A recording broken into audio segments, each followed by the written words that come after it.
Edizione straordinaria dei telegiornali di Antenna 3 Nord-Est. Buongiorno ai nostri telespettatori. Ci rivediamo con questa edizione straordinaria dedicata al grave fatto di cronaca che si è verificato questa notte. Una bomba d'acqua si è abbattuta su Cortina d'Ampezzo provocando una colata di fango e detriti. Il bilancio è pesantissimo. Una persona è morta travolta con la sua auto dalla colata di detriti e una decina di abitazioni sono state invase dal fango e dai sassi. L'area interessata dalla bomba d'acqua e dalla conseguente grande frana è quella della zona del Monte Cristallo. La strada dolomitica è stata interrotta in 3 punti, a Riogere, a Lagoscin e in località Alverà. L'auto con la vittima è stata individuata dai soccorritori nella notte nell'alveo del torrente tra Riogere e il lago Scin. Con l'aiuto di una ruspa i vigili del fuoco, i soccorritori sono riusciti a liberare l'auto dai detriti, ma purtroppo per la persona che era rimasta intrappolata non c'è stato nulla da fare. Si tratta di una donna peraltro molto nota a Cortina perché era un medico di base in pensione, Carla Catturani di 60 anni.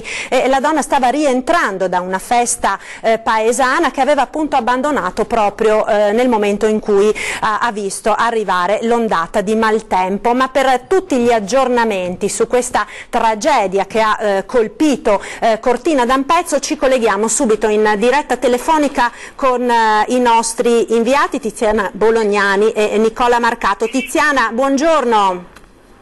Sì, buongiorno Marta. Buongiorno, com'è allora la situazione in questo momento?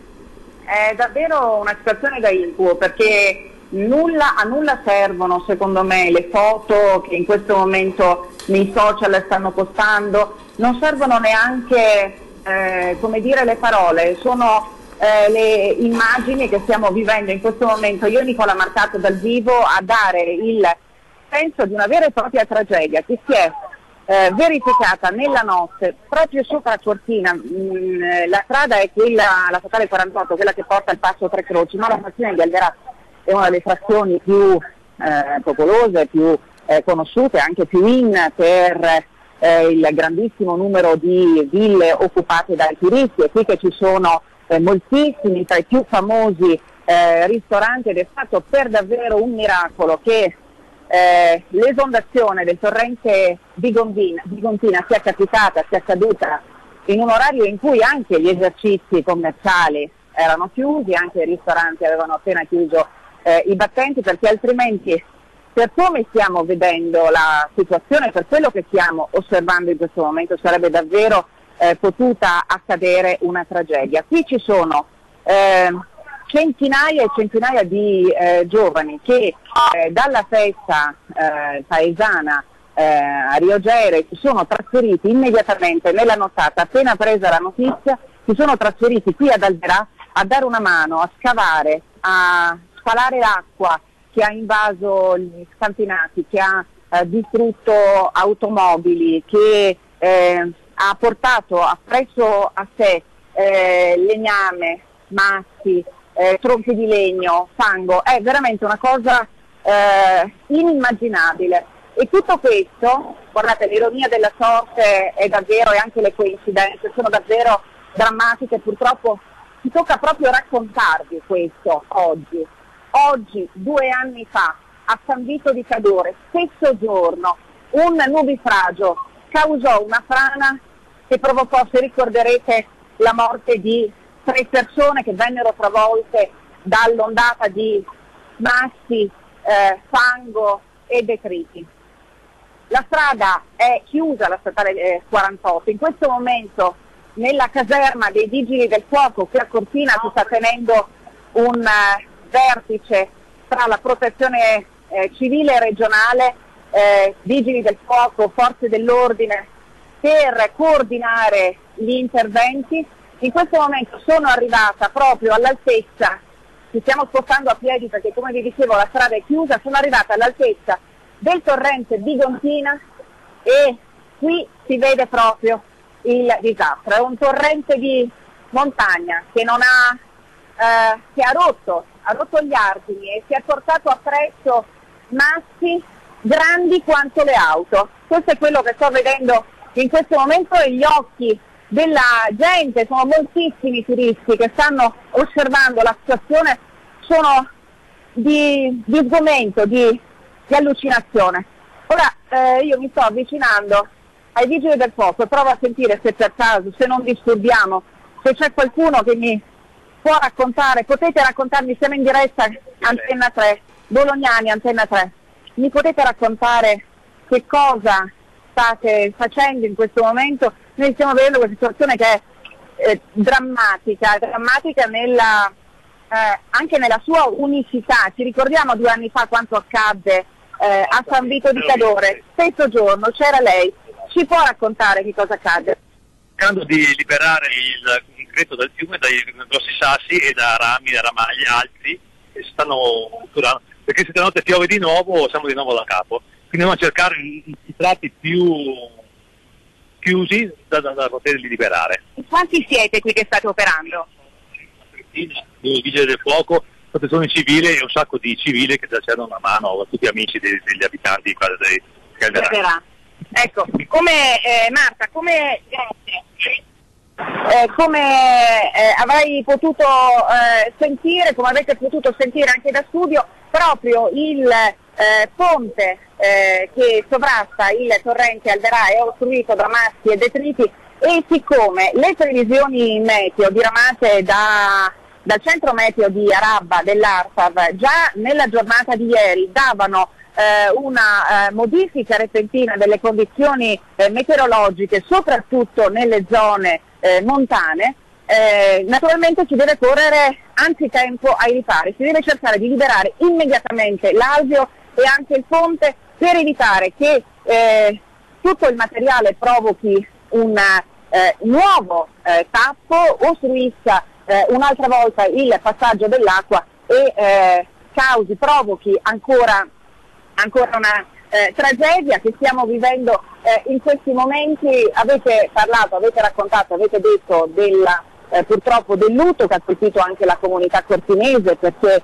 il medico neopensionato, sessantenne, che purtroppo è deceduta, che stava proprio tornando a casa, probabilmente perché aveva capito che il maltempo non dava tregua, in quei momenti stava tornando anzitempo a casa, e mentre rientrava a casa la sua macchina è stata travolta incredibilmente dai detriti, il suo corpo è stato recuperato purtroppo privo di vita nelle prime ore di questa mattina. Allora vi dicevo, sono previste ancora violenti acquazzoni, violenti nubifragi con fenomeni di grandine, e quello che naturalmente si deve evitare è che accada di nuovo. Vi ho detto che ci sono moltissimi volontari, assieme ai vigili del fuoco c'è la protezione civile, ci sono le persone del posto che stanno scavando con le prime cose, con i primi oggetti che si sono trovati in casa, quelli che normalmente si utilizzano per la cura del territorio. Marta? Ecco Tiziana, volevo chiederti, abbiamo detto appunto della vittima che c'è stata, di questo medico, di questa dottoressa da poco pensionata. In un primo momento si pensava ci fossero anche altre persone che mancavano all'appello. Possiamo dire che è stata smentita questa voce, insomma ufficialmente il bilancio è questo, oppure si sta ancora scavando, si sta ancora cercando? No. Ufficialmente quello che ci hanno riferito le forze dell'ordine è questo, il bilancio è di una vittima e per fortuna certo è che si è rischiato davvero grosso, naturalmente più tardi riusciremo a mandarvi le immagini anche delle auto che sono completamente distrutte, ci sono auto che sembrano uscite da un bombardamento, quindi potete immaginare cosa sarebbe potuto accadere se questa l'esondazione, se l'acqua, il fango fosse accaduta probabilmente qualche minuto prima. Ci sono le ruspe che stanno lavorando in questo momento per liberare parte della strada che posteggia il torrente di Gontina, ci sono chiaramente molti curiosi che però, posso dirlo, siccome la strada è chiusa, già a Cortina vengono fermati dalla polizia locale che in 2 punti ferma chiaramente tutte le auto. Il traffico è deviato verso Auronzo, la strada che porta al Monte Tre Croci è la strada che poi collega la Vallata a Auronzo Misurina. Ecco Tiziana, allora ti ringraziamo intanto per questo collegamento, torneremo a collegarci con te più tardi, tra poco, insomma non appena ci saranno ulteriori aggiornamenti. Grazie mille a te. Sì, io e Nicola, Marta, io e Nicola ci muoviamo in questo momento, stiamo cercando di raccogliere anche le primissime testimonianze e contiamo quanto prima di farvi avere tutto in studio. Benissimo, Tiziana, grazie mille, buon lavoro a Tiziana Bolognani, a Nicola Marcato, nostri inviati a Cortina sul luogo della tragedia. Ci ricollegheremo quindi più tardi, luogo della tragedia. Ricapitoliamo, insomma, per chi dovesse essersi messo all'ascolto in questo momento, una bomba d'acqua si è abbattuta ieri sera su Cortina d'Ampezzo. La zona interessata è quella del Cristallo, la località Alverà, peraltro appunto come abbiamo sentito dalle parole della collega Tiziana Bolognani, una delle zone più VIP, diciamo, della città di Cortina, dove ci sono moltissime ville, dove ci sono molti ristoranti. Una bomba d'acqua che ha fatto tracimare il torrente e una massa di fango e detriti si è abbattuta sulla strada e sulle abitazioni. Un'auto è stata travolta dal fango, trasportata nel torrente. Purtroppo ha perso la vita una donna. Si tratta di Carla Catturani, 60 anni, medico in pensione, quindi una persona molto nota nella comunità di Cortina, e la donna stava rientrando dalla festa paesana che era in corso. Mi segnalano dalla regia, ora che abbiamo un'altra telefonata in collegamento, dovremo avere il governatore del Veneto Luca Zaia, che proprio in questi minuti si è recato in sopralluogo a Cortina sul luogo della tragedia. Pronto? Buongiorno. Buongiorno a tutti. Buongiorno Presidente. Devo ancora arrivare perché non è facile neanche raggiungere Cortina, perché ci sono chilometri di code, per cui siamo ormai in prossimità del luogo ma ancora non siamo arrivati sul posto.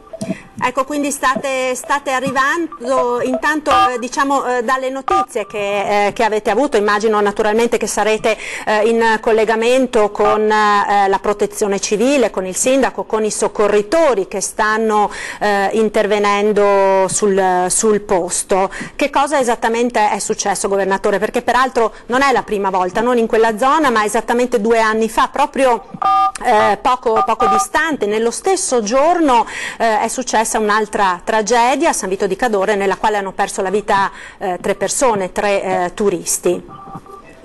Guardi, noi siamo in collegamento da stanotte, per cui mi ha avvisato l'assessore Bottacci, i nostri della protezione civile e militare dell'Ingegneria Soppelsa sono lì sul posto.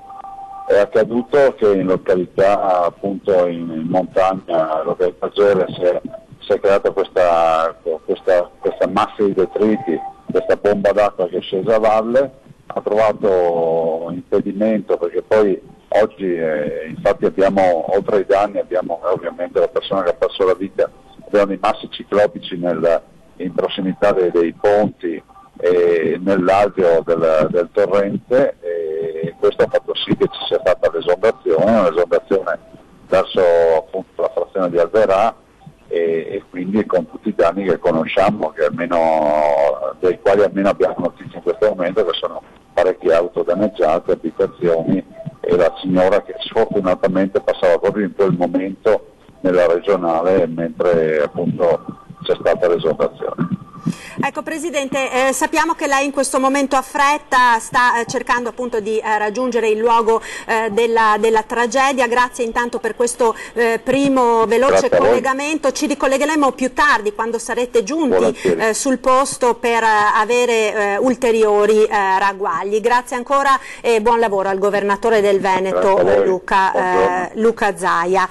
Noi continuiamo quindi questa edizione straordinaria. Tra poco ci dovremo anche collegare al telefono con il meteorologo dell'Aeronautica Militare Giancarlo Iannicelli per capire esattamente, proprio dal punto di vista atmosferico, meteorologico, che cosa è accaduto dopo questa grandissima ondata di calore che ha interessato tutta l'Italia, in particolare appunto anche le nostre zone, le nostre regioni. Qualcuno insomma ci si aspettava che prima o poi, quando questa grande energia si sarebbe liberata, sarebbe successo qualcosa di grave, e purtroppo è accaduto, purtroppo anche prima di quello che si pensava, visto che i primi temporali anche di notevole intensità erano previsti per la giornata di domani. In attesa quindi di collegarci per capire esattamente che cosa è successo, vediamo intanto ulteriori aggiornamenti su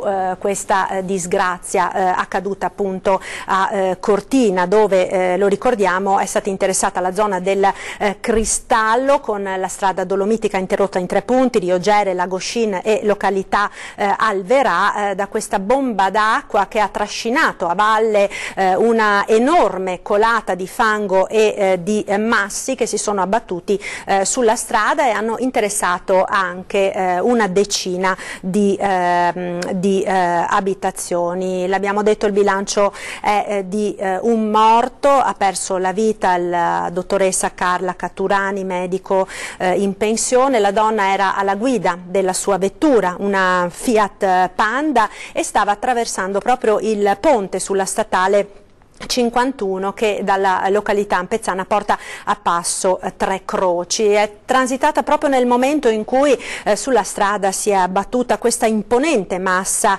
di detriti che ha completamente travolto il mezzo, facendolo finire nell'alveo del torrente tra Riogere ed il lago Scin. Dicevamo, la colata di fango e detriti ha invaso anche una decina di abitazioni, ha travolto, distruggendole diverse automobili. Sono in corso le operazioni appunto di soccorso, proprio perché, come sottolineava poco fa nel collegamento la collega Tiziana Bolognani, purtroppo le previsioni del tempo per le prossime ore annunciano nuovi temporali che potrebbero essere anche intensi, ed essendoci questo blocco di massi enormi che fanno, come dire, da tappo nel corso del torrente, il rischio è quello che fenomeni di questo tipo possano ripetersi, quindi è una vera e propria corsa contro il tempo, quella delle squadre di soccorso che stanno cercando appunto di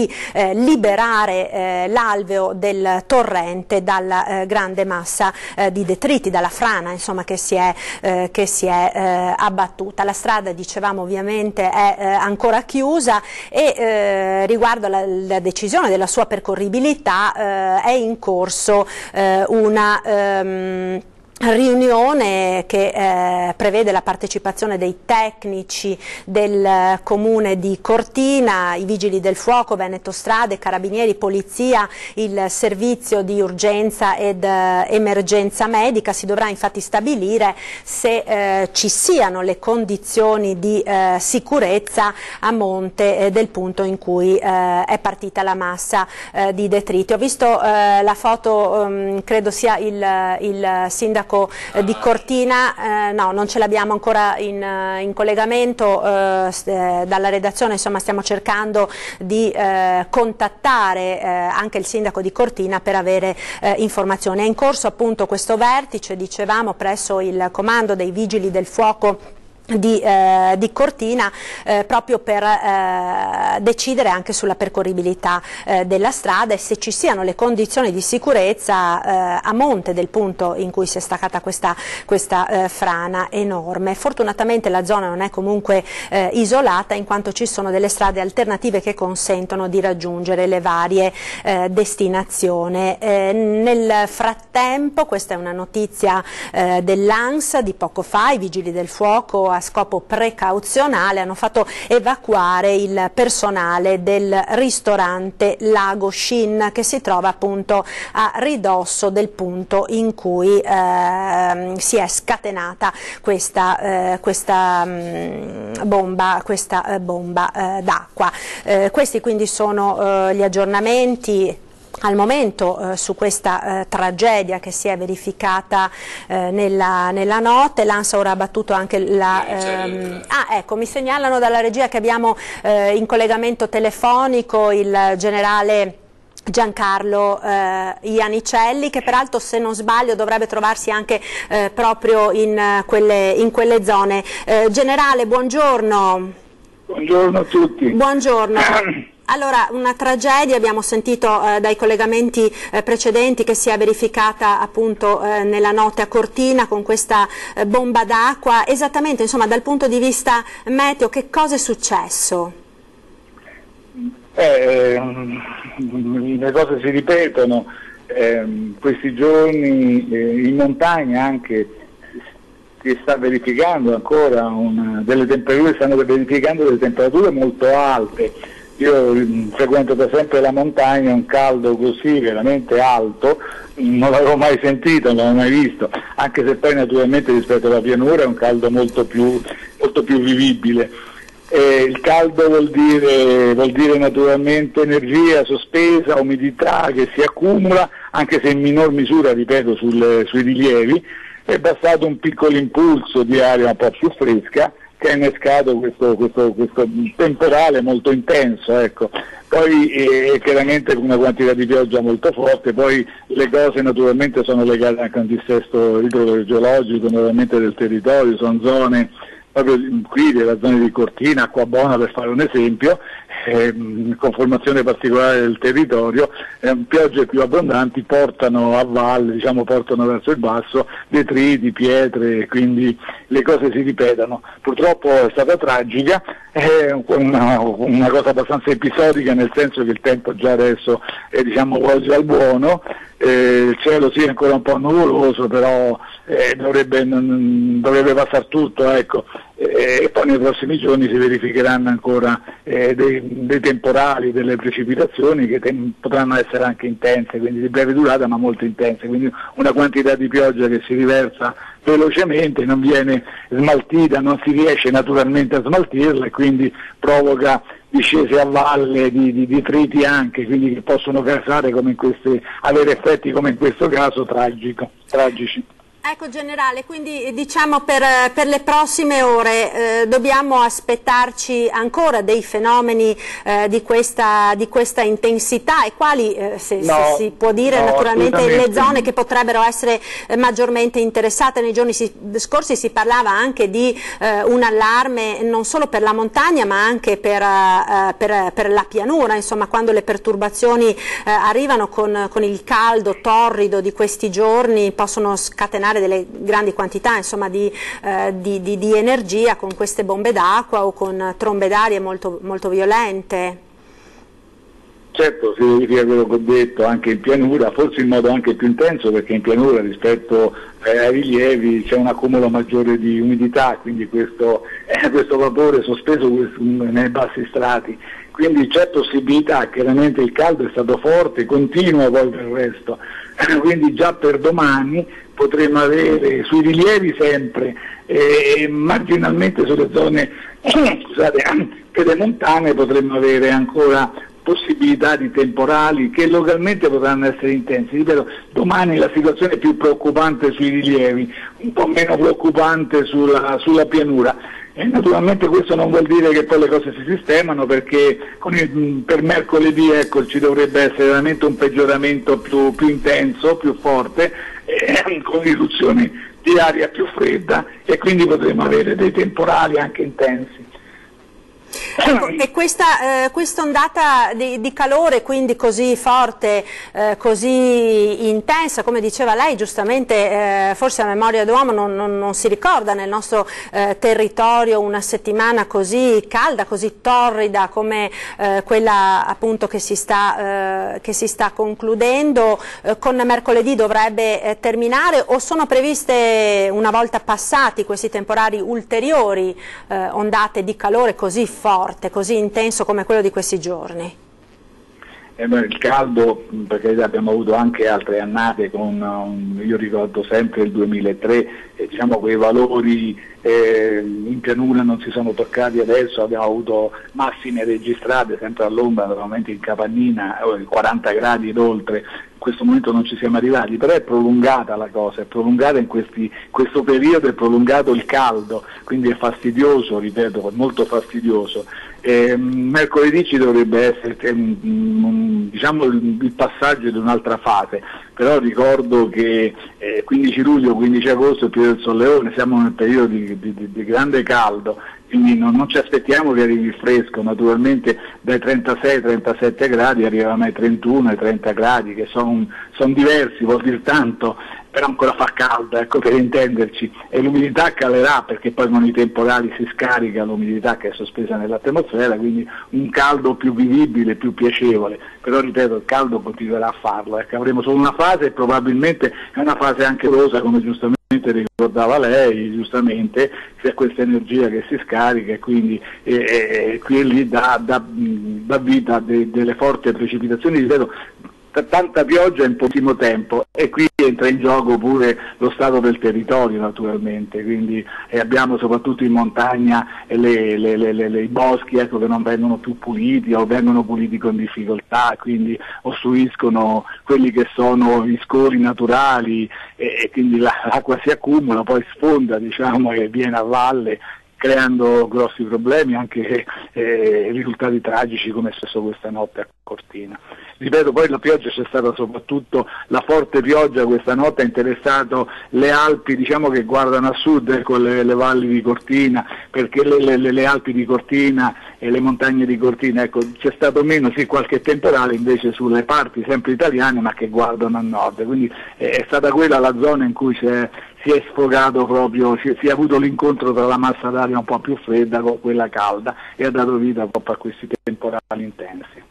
Ecco, esattamente, colonnello, a che ora è accaduto a Cortina? Perché si è parlato della notte, ma è stata una zona così circoscritta, diciamo, quella colpita da questa bomba d'acqua così violenta?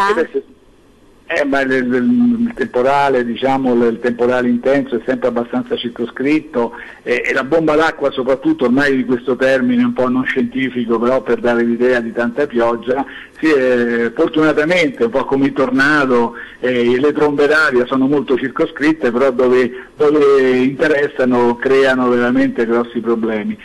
Io penso durante la notte è successo, ecco, qui in serata, non tardissimo, e quindi c'è stato questi fenomeni, hanno iniziato da ieri sera e poi durante la notte localmente, ecco, si sono intensificati e lì in quella zona appunto hanno dato questo grosso problema. Ecco, generale, grazie mille intanto per la sua disponibilità, per questo collegamento. Magari ritorneremo a collegarci nel corso delle prossime edizioni dei nostri telegiornali. Grazie ancora, buon lavoro a lei e buona vacanza, anche visto che appunto si trova nei pressi proprio della zona che è stata interessata. Grazie ancora e buona giornata. Noi intanto proseguiamo questa edizione straordinaria dei nostri telegiornali, continuando appunto a parlare di questa tragedia che si è verificata nella notte a Cortina, nella frazione di Alvera, lungo la strada che porta al Passo Tre Croci. La zona interessata è quella del Cristallo. Ecco, abbiamo un nuovo video, lo stiamo vedendo insieme, quello che ci hanno mandato i nostri inviati Tiziana Bolognani e Nicola Marcato, appunto,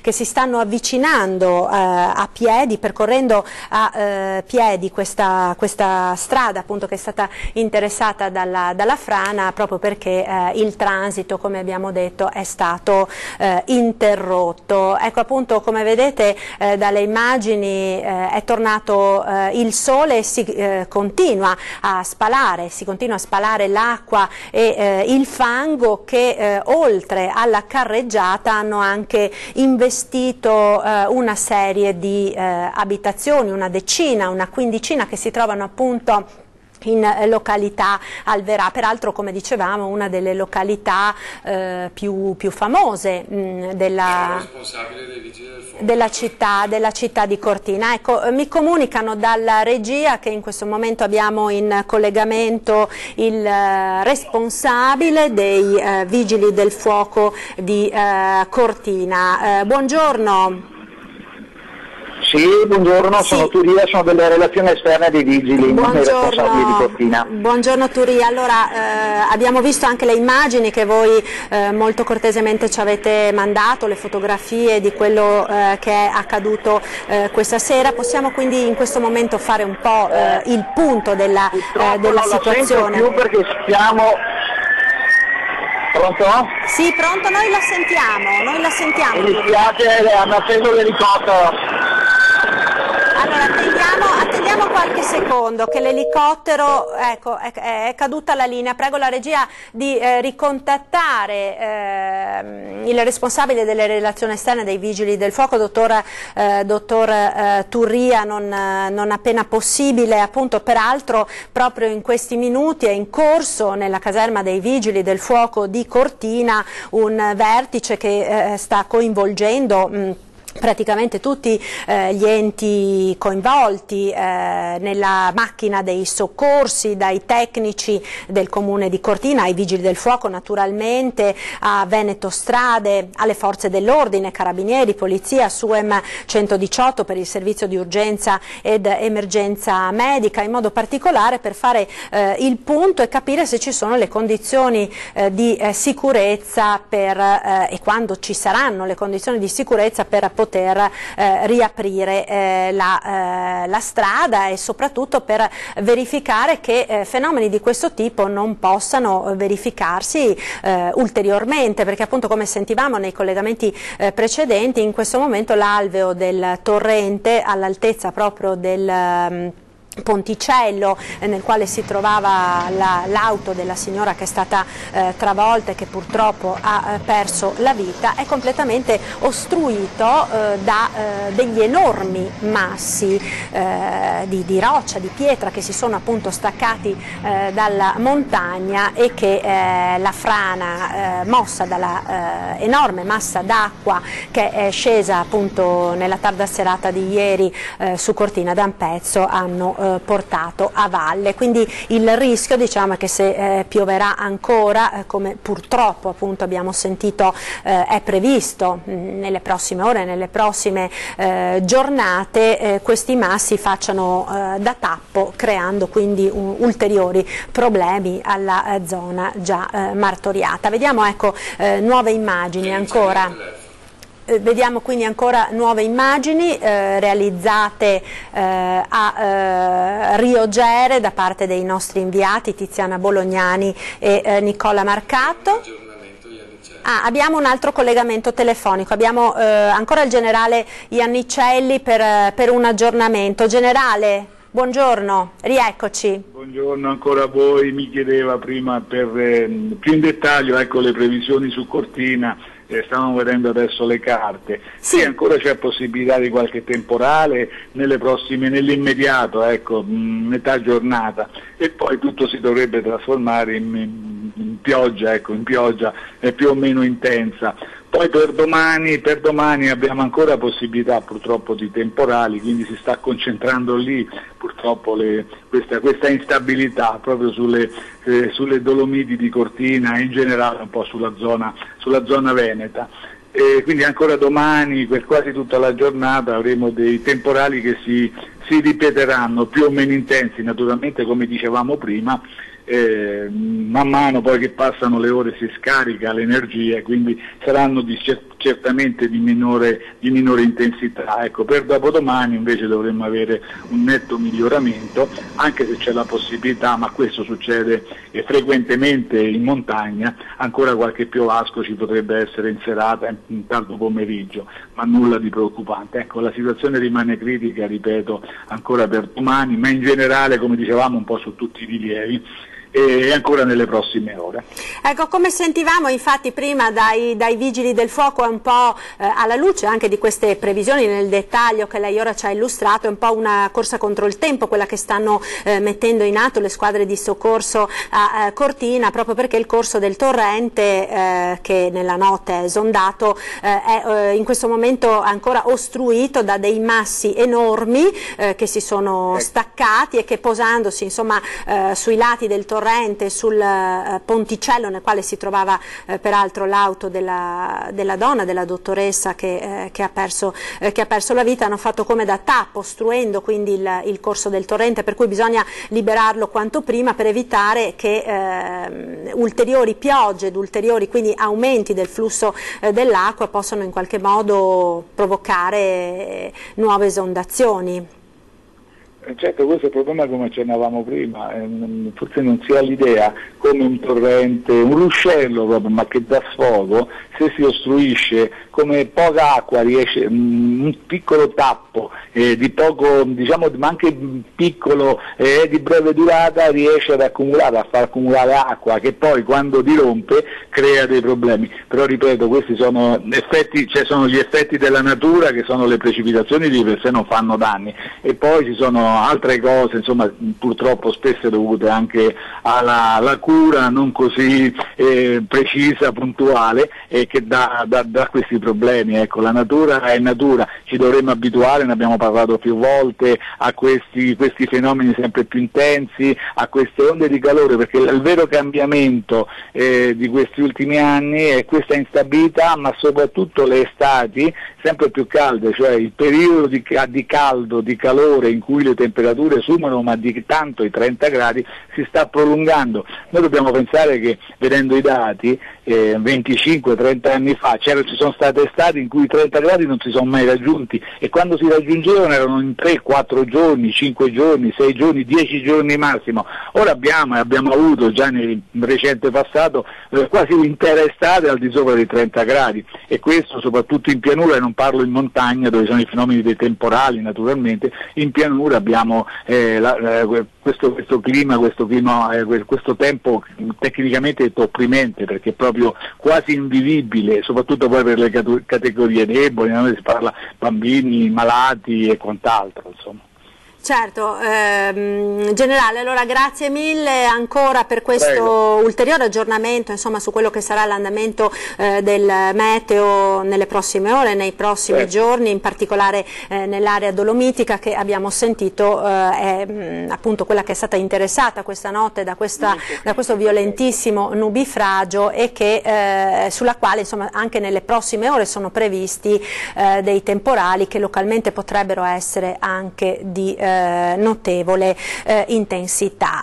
Tra poco prego la regia poi di farmelo sapere, ci ricollegheremo con i nostri inviati Tiziana Bolognani e Nicola Marcato, che sono appunto a Cortina e stanno cercando di raggiungere a piedi il luogo della tragedia. La strada infatti è chiusa, peraltro come abbiamo sentito anche prima dal governatore Zaia non è proprio semplice raggiungere Cortina, perché in queste ore è in corso anche l'esodo per le vacanze, quindi sia l'autostrada A27 sia la statale Alemagna sono congestionate con chilometri di coda di vacanzieri che sono diretti verso le principali località di vacanza delle nostre Dolomiti. Abbiamo un commento che è stato battuto poco fa dall'ANSA del geologo Matteo Isotton, geologo bellunese con una lunga esperienza di interventi proprio su eventi franosi nella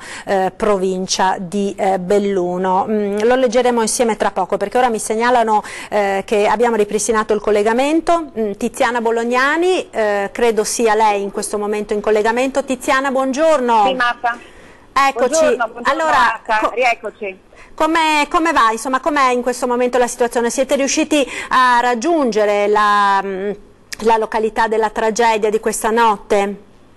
Ancora no, perché ci dobbiamo andare a piedi e quindi siamo stati bloccati dai massi che avete potuto vedere nel video che abbiamo realizzato con l'iPhone e che vi abbiamo mandato poco fa. Quei sassi, quei massi che sono enormi, grandi quanto una casa, sono praticamente venuti giù dalla montagna, hanno ostruito il torrente di Gontina che è esondato, hanno spazzato il ponte che c'era lì in quel punto e che la gente, i residenti del posto ci dicono essere stato ritenuto molto pericoloso perché c'era poco spazio tra l'arcata e l'acqua. E quindi il materiale che si stava accumulando soprattutto negli ultimi mesi lasciava presagire sicuramente qualche disastro. Così è stato questa notte quando questa pioggia che si è scatenata in men che non si dica nella zona di Cortina ha praticamente causato la frana, ha fatto rompere gli argini al torrente che si è portato appresso massi, fango, detriti, legname. E ora, Tiziana, scusami se ti interrompo, ho capito bene, quindi secondo i residenti, la gente del posto, è una tragedia annunciata, cioè c'era il timore che in caso di perturbazioni così violente questi massi sarebbero potuti precipitare a valle? Certo, non solo il ponte a monte, ma anche il ponte a valle presentano entrambi medesime caratteristiche e nel ponte che sovrastava il torrente a monte, l'anca del torrente in quel punto faceva una curva a gomito e lì proprio all'altezza della curva si stava accumulando del materiale. Noi abbiamo parlato con una residente che sfortunatamente abbiamo saputo essere la cognata della povera donna, del medico sessantenne morto travolto questa notte mentre rientrava dalla festa paesana. Lei personalmente ci ha detto che in passato, nei mesi scorsi, questa situazione era stata ripetutamente segnalata, che non è la prima volta che il torrente di Gontina dava segni di insofferenza, ma chiaramente nessuno poteva immaginare in queste proporzioni, in queste dimensioni. Davvero la situazione che ad Alverà è drammatica, questo è quello che noi stiamo vedendo in questo momento, davvero anche i volontari che sono arrivati e stanno arrivando, continuano ad arrivare, sono tutti giovanissimi peraltro, sono tutti giovanissimi che hanno rinunciato questa mattina alla classica passeggiata in montagna per venire a imbracciare le pale con i guanti di stivaloni. Quindi sono anche dei turisti, non solo ragazzi del paese, ragazzi del posto, ma anche turisti, gli angeli del fango di Cortina. Turisti soprattutto, però i ragazzi, le persone del paese che si sono messi a dare una mano, hanno pensato bene che in questo momento qui c'è bisogno di aiuto e qui si sta lavorando, ma stanno lavorando anche i ragazzini, ne stiamo vedendo con le pale in mano, ragazzini che forse avranno 10-11 anni, che si stanno dando veramente da fare, sono ai bordi delle strade a cercare di togliere il fango e a cercare di ostruire i tombini. Lì sono osservati dalle persone un po' più anziane, comunque a nessuno si sta dicendo di no, tutti stanno lavorando, tutti si stanno dando una mano e come probabilmente vi dicevo ancora prima, quando noi siamo arrivati il cielo sopra Cortina era totalmente azzurro e sgombro di nubi e invece adesso le nubi stanno tornando e sono nubi nere e sono le stesse nubi, la stessa perturbazione che l'ARPAS di Araba aveva annunciato nelle sue previsioni puntuali nella giornata di ieri e che sicuramente scaricheranno ancora una volta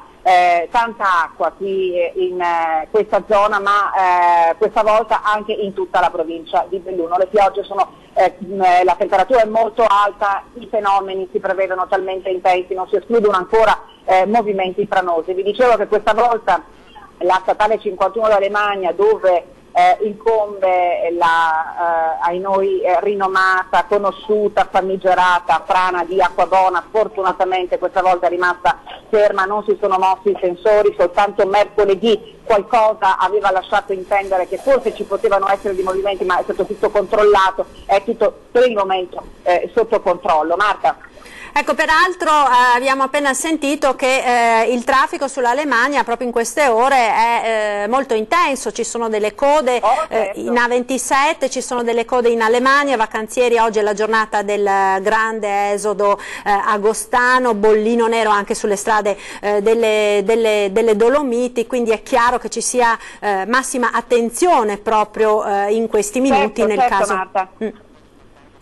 proprio fenomeno. Mentre noi proprio mentre noi raggiungeravamo questa mattina Cortina, ci siamo imbattuti nella prima coda, auto ferme già all'uscita della A27 a Pian di Medoia, e mano a mano proprio in autostrada dal casello fino all'uscita allo svincolo autostradale le auto erano incolonnate. Queste sono le situazioni oramai tipiche, fotografie che vi abbiamo proposto nei nostri telegiornali tantissime volte, sia d'estate che d'inverno. Questi sono i giorni clou dell'estate tra Cortina e la zona del Comelico, dell'Auronzano e dell'Agordino. Sono le giornate del grande afflusso di turisti che vengono qui a passare le vacanze, ma oggi è anche sabato e sono magari semplicemente i turisti che vengono a fare il weekend o la scampagnata del sabato. Quindi il traffico è molto intenso, particolarmente sostenuto, ci sono code, rallentamenti. La statale 48 delle Dolomiti è chiusa per raggiungere la zona di Misurina, il passo è chiaramente percorribile solo dal lato opposto, ma poi evidentemente ci sono le interruzioni perché qui ad Alverà è tutto bloccato, non si può passare. Le ruspe sono al lavoro sia nell'area del torrente Bigontina che per strada per tentare di ripulire al più presto la strada per mettere in sicurezza quello che è possibile mettere in sicurezza. Le case, vi dico, le case sono completamente invase dal fango, sono le persone che stanno spostando con le pale, con i secchi, l'acqua e il fango dalle cantine, dai primi piani delle abitazioni. Siamo anche noi, stiamo camminando sommersi nel fango fino alle caviglie, questo in strada. Questo per darvi l'idea di che cosa stiamo vedendo, della situazione drammatica che si sta vivendo qui in queste ore a Cortina. Nel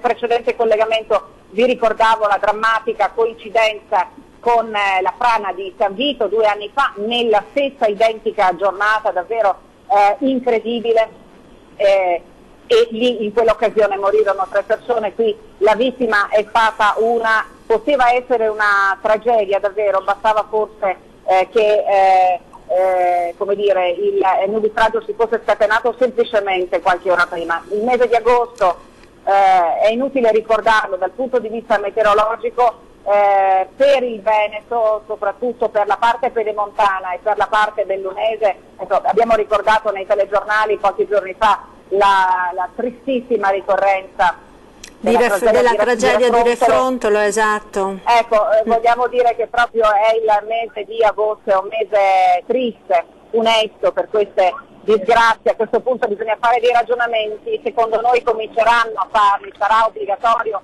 fare questi ragionamenti, perché questa è la zona, questa è la città che è sede dei mondiali di sci 2021, qui si sta lavorando per la costruzione delle piste, qui si sta lavorando per portare il treno, ma è evidente che urge fortissimamente fare una grandissima riflessione anche sulla estrema fragilità del territorio che non manca mai di lanciare i propri segnali, e purtroppo quello che è accaduto questa notte, la scorsa notte, è davvero un dramma. Sicuramente delle riflessioni saranno da fare, visto che purtroppo questi fenomeni continuano a ripetersi con una frequenza che diventa sempre più vicina, insomma, con una drammaticità che fa tremare, insomma, ogni volta che nelle previsioni del tempo si vedono dei temporali in arrivo, a maggior ragione quando si esce da un periodo di calore così intenso come quello che ha interessato il nostro territorio. Volevo chiederti un'altra cosa. Sì, posso dirti, Marta, a proposito del calore, voglio dirti che siamo in maniche corte, c'è un caldo assurdo qui a Cortina, siamo a oltre 1200 metri di altitudine, eppure ieri, nella giornata di ieri, qui a Cortina si sono superati abbondantemente i 32 gradi con un tasso di umidità incredibile, cose da fare rabbrividire anche chi vive in pianura. In questo momento, che sentite il frastuono, la zona è sorvolata dall'elicottero, lo stiamo vedendo dall'elicottero dei Vigili del Fuoco, che evidentemente stanno cercando di capire qual è la situazione, non solo qui ad Alverà ma probabilmente anche a monte. Marca? Sì, infatti eravamo in collegamento proprio poco fa con il responsabile delle comunicazioni dei Vigili del Fuoco, Salvatore Turria, che è a bordo dell'elicottero. Abbiamo perso il collegamento proprio perché stanno sorvolando la zona che è stata interessata dalla frana. Naturalmente torneremo a collegarci non appena sarà terminato questo volo di ricognizione. Peraltro, Tiziana, volevo chiederti, nel precedente collegamento accennavi a questo incontro, a questo vertice che è in corso con i tecnici del comune, le autorità, i vigili del fuoco, le forze dell'ordine, i tecnici di Veneto Strade, per fare un po' il punto della situazione. Siete riusciti in qualche maniera a sapere qualcosa di questo incontro? È ancora in corso? Non ci risulta in questo momento ancora concluso. Ci sono, poco fa abbiamo visto semplicemente una pattuglia dei carabinieri che stava facendo una breve perlustrazione nella zona. Buongiorno, posso chiederle, le chiedo semplicemente che come state operando. Sono qui con un rappresentante dei Vigili del Fuoco di Belluno, le chiedo semplicemente come state operando in questo momento, cosa state facendo.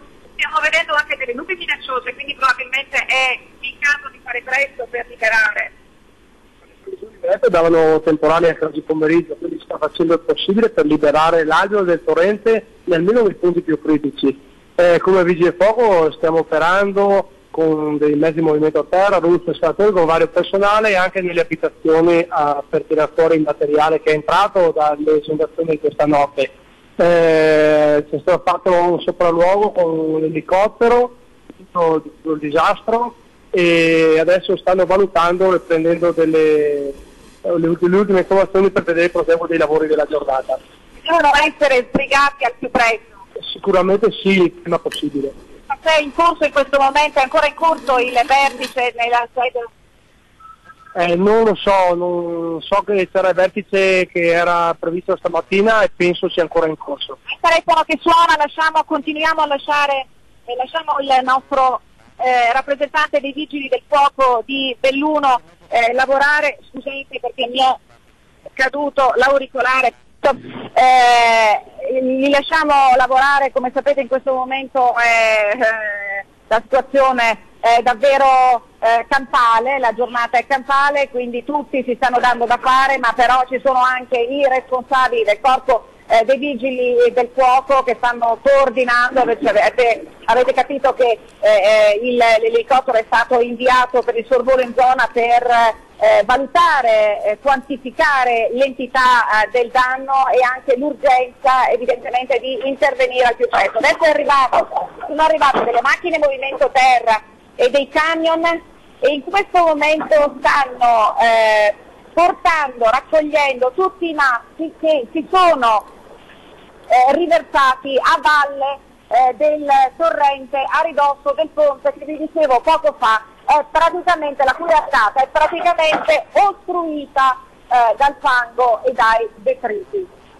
Una situazione in divenire. Marta, se hai domande, vediamo se riesco anche. Ecco Tiziana, guarda, volevo appunto, è arrivato proprio in questo momento l'agenzia ANSA, ha battuto un aggiornamento sul vertice che è in corso appunto a Cortina. È presente anche il prefetto di Belluno Francesco Esposito, che ha rilasciato la seguente dichiarazione: la priorità è cercare di capire i danni che si sono verificati, ma anche il rischio che si può prospettare in caso di nuove precipitazioni. Soprattutto bisogna mettere in sicurezza gli abitanti della zona. Secondo il prefetto bisogna lavorare ad un piano per l'eventuale evacuazione delle persone che potrebbero trovarsi in una situazione di pericolo. Quindi Francesco Esposito rileva che è importante in questo momento fare una ricognizione delle persone che abitano nella zona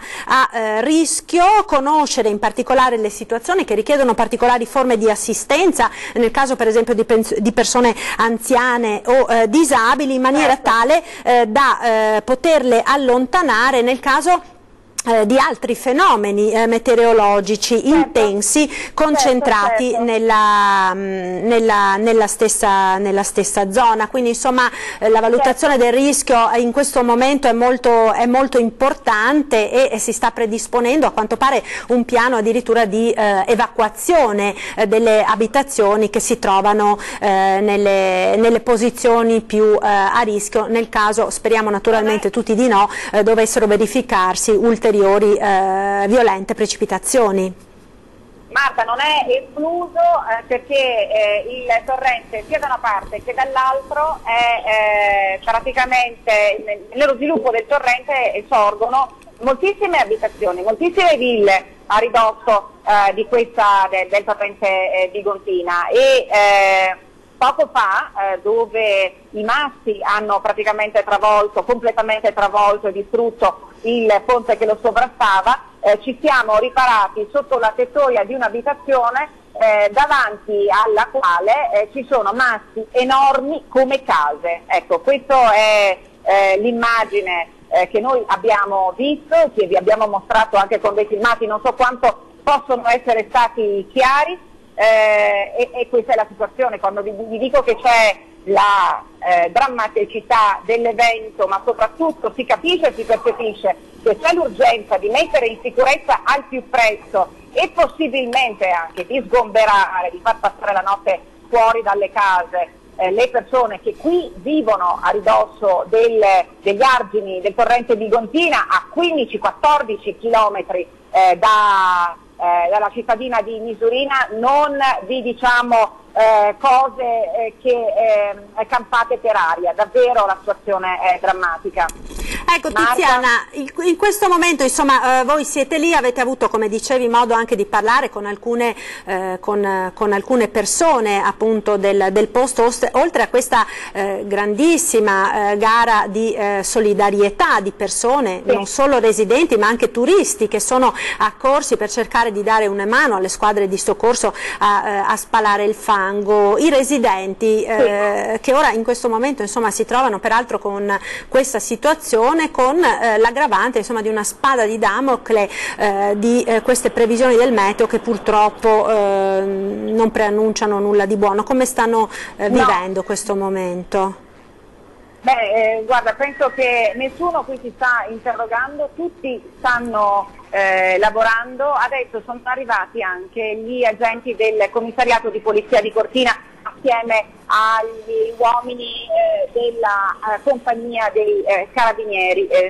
Credo che probabilmente, come giustamente ricordavi tu leggendo la dichiarazione del prefetto di Belluno, possibilmente si sta facendo una ricognizione per capire quali sono le persone che abitano in zone ritenute pericolose. Di questo però ci dobbiamo accertare, ma siccome si stanno proprio avvicinando alle case, stanno chiedendo, stanno parlando con le persone, io ritengo che non sia esclusa l'imminente diramazione di una ordinanza di evacuazione delle abitazioni, e quindi probabilmente alcune persone di Alverà saranno costrette a passare la notte fuori dalle proprie case, questo per evitare, per prevenire ulteriori tragedie. Ecco, infatti adesso abbiamo anche la dichiarazione uscita in questo momento del direttore della regionale della protezione civile, Luca Soppelsa, che dice abbiamo rilevato appunto nella zona di Alverà una situazione pesante, stiamo operando soprattutto nella valutazione del rischio residuo per valutare questo piano di emergenza per le prossime ore. Nel contempo sono state attivate squadre di protezione civile che possono affiancare i vigili del fuoco, gli operai comunali e le altre forze impiegate. Uno sforzo comune che è stato segnalato in questa dichiarazione battuta poco fa dall'ANSA anche dal vice sindaco di Cortina, Luigi Alverà, che ha ribadito ovviamente che gli uomini e i mezzi del comune di Cortina sono al lavoro per contribuire a regolarizzare la situazione. Ci stiamo preparando, dice Alverà, vice sindaco di Cortina, ad affrontare nuove eventuali situazioni di emergenza, di pericolo che dovessero derivare dalle piogge nei prossimi giorni, nelle prossime ore. Ovviamente ha sottolineato poi il cordoglio dell'intera comunità cortinese per la morte di una concittadina.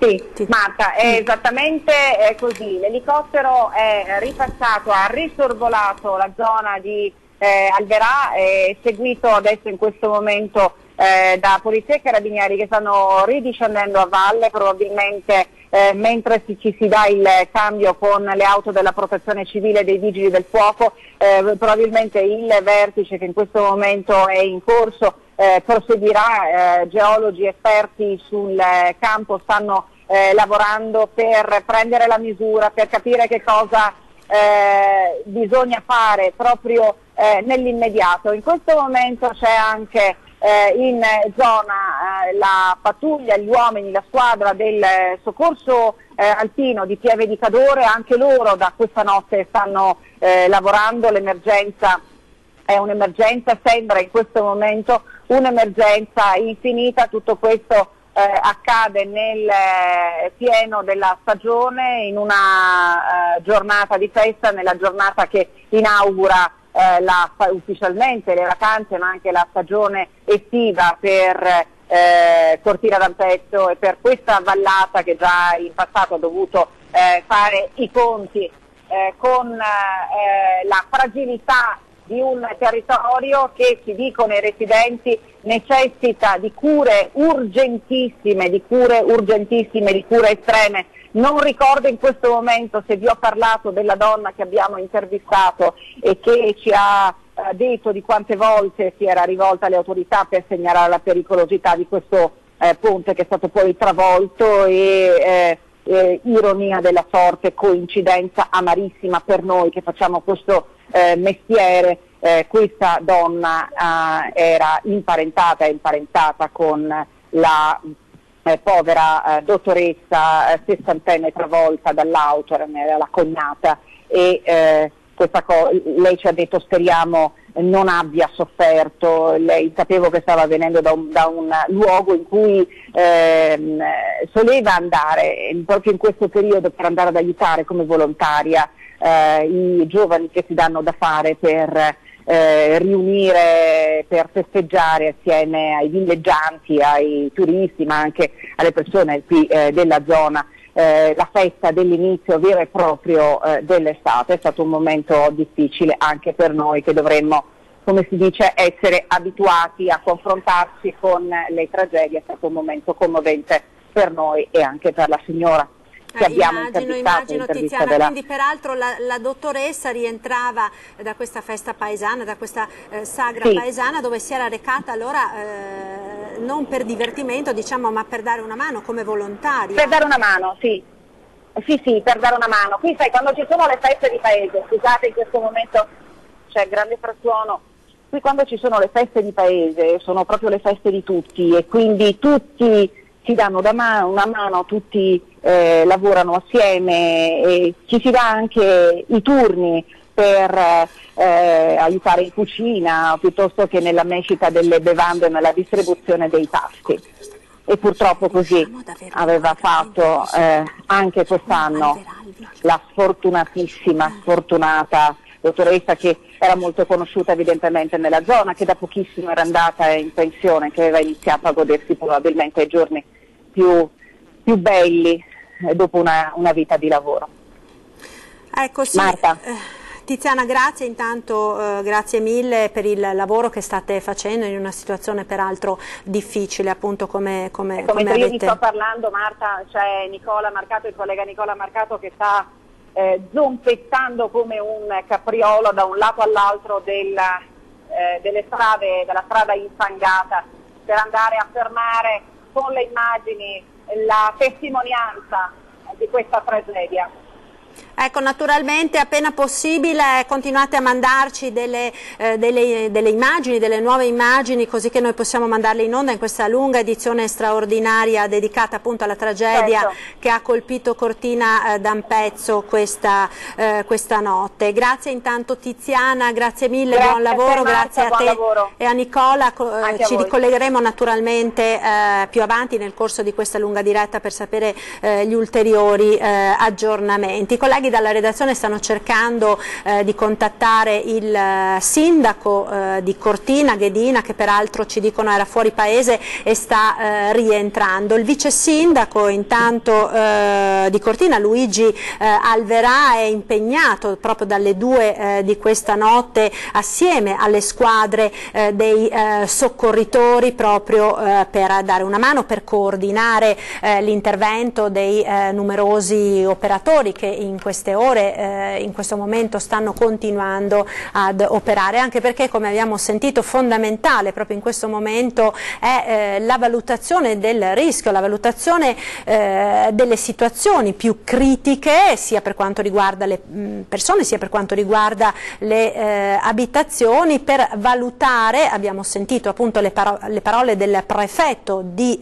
Belluno, Francesco Esposito, proprio per valutare quelli che potrebbero essere eventuali ulteriori nuove misure da prendere nel caso si dovessero verificare, come purtroppo le previsioni meteorologiche fanno presagire, delle ulteriori nuove precipitazioni. Quindi si sta valutando proprio in questi minuti, si stanno valutando i dettagli di quello che potrebbe essere un piano di eventuale, lo ripetiamo, eventuale evacuazione anche delle persone, insomma, che potrebbero trovarsi in situazione di pericolo. Il vice sindaco, appunto, dicevamo, ha ribadito: ci stiamo preparando per affrontare nuove eventuali situazioni di emergenza, di pericolo che dovessero derivare da piogge nei prossimi giorni. Ecco, siamo riusciti a ripristinare il collegamento telefonico con Salvatore Turria, responsabile della comunicazione dei Vigili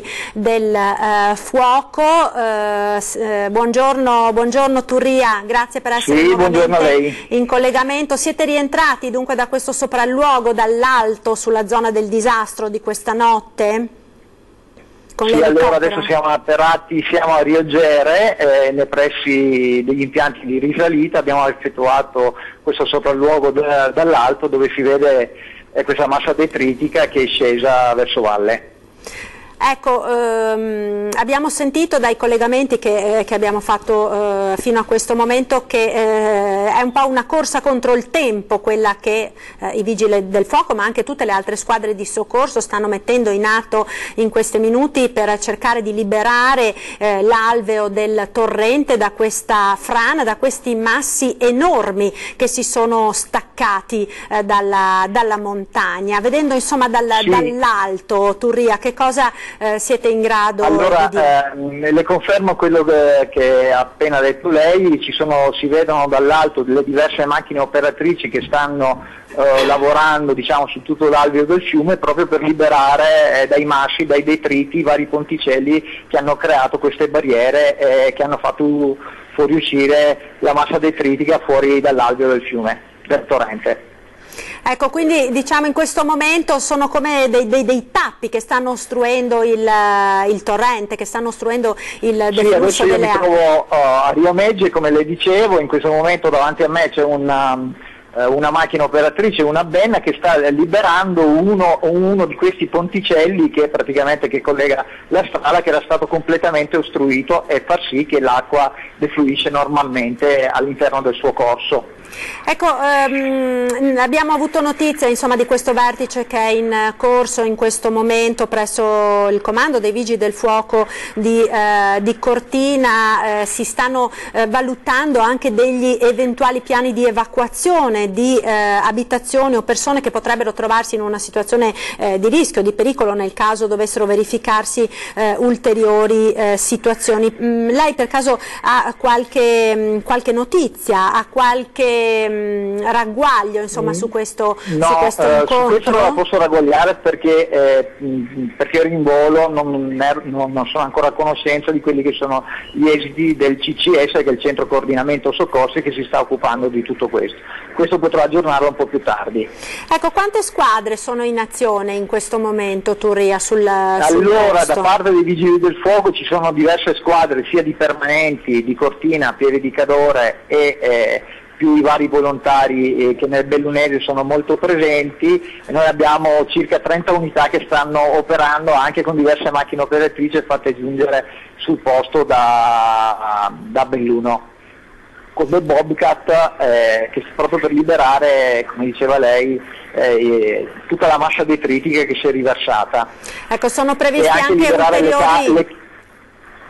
Sono previsti ulteriori rinforzi per le prossime ore?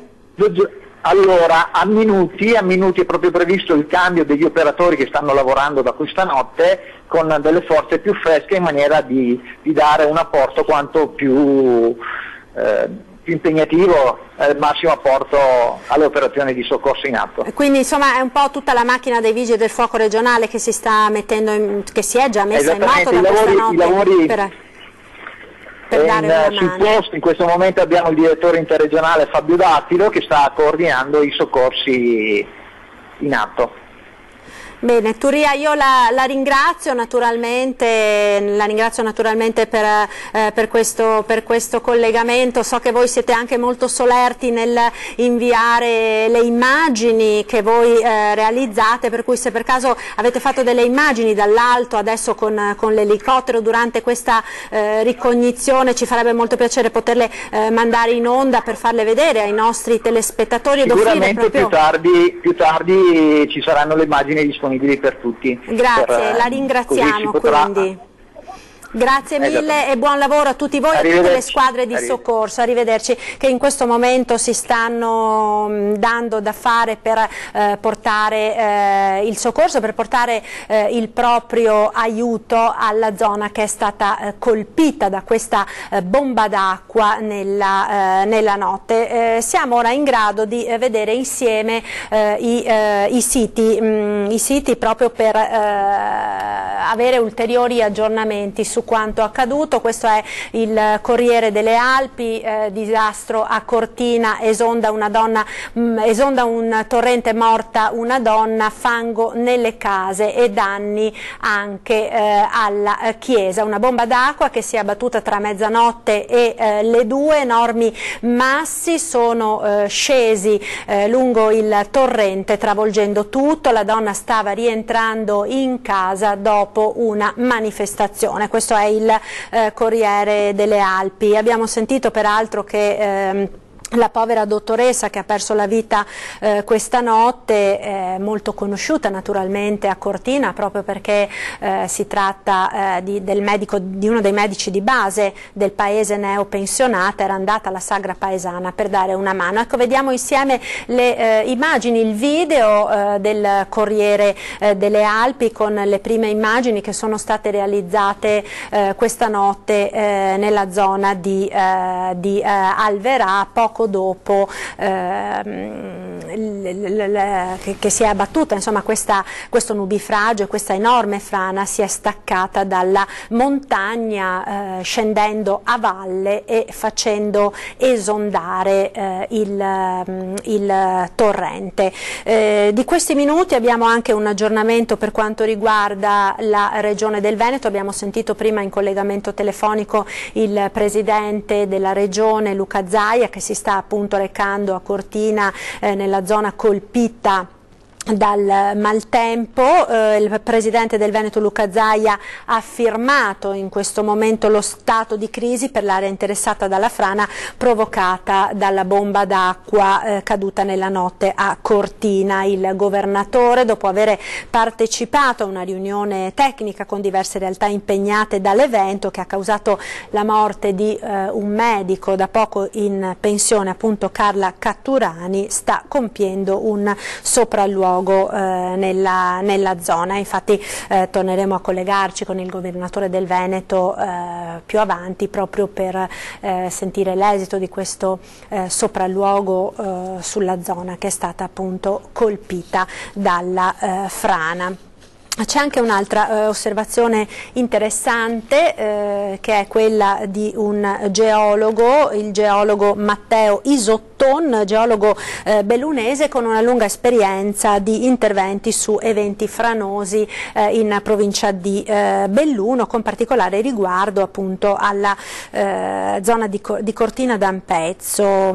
Isotton dice: l'unico sistema per mettere in sicurezza le aree di montagna sarebbe quello di radere al suolo le montagne. Un commento quindi sarcastico, quello di Matteo Isotton, riguardo appunto alla tragedia che si è verificata questa notte a Cortina. Quello delle ultime ore, prosegue il geologo, è un fenomeno del tutto naturale al quale si deve la formazione stessa delle valli e dei ghiaioni. Nella zona di Cortina, lungo l'asse del Boite, del torrente Boite, gli eventi di questo genere sono peraltro più frequenti che altrove. La conformazione fisica della zona fa sì che in caso di precipitazioni violente grandi quantità d'acqua siano convogliate molto velocemente in pochi minuti. Il geologo distingue tuttavia zone più propedeutiche alla formazione di colate detritiche, come quella purtroppo famosa di Acquabona lungo la statale Alemagna, sempre alle porte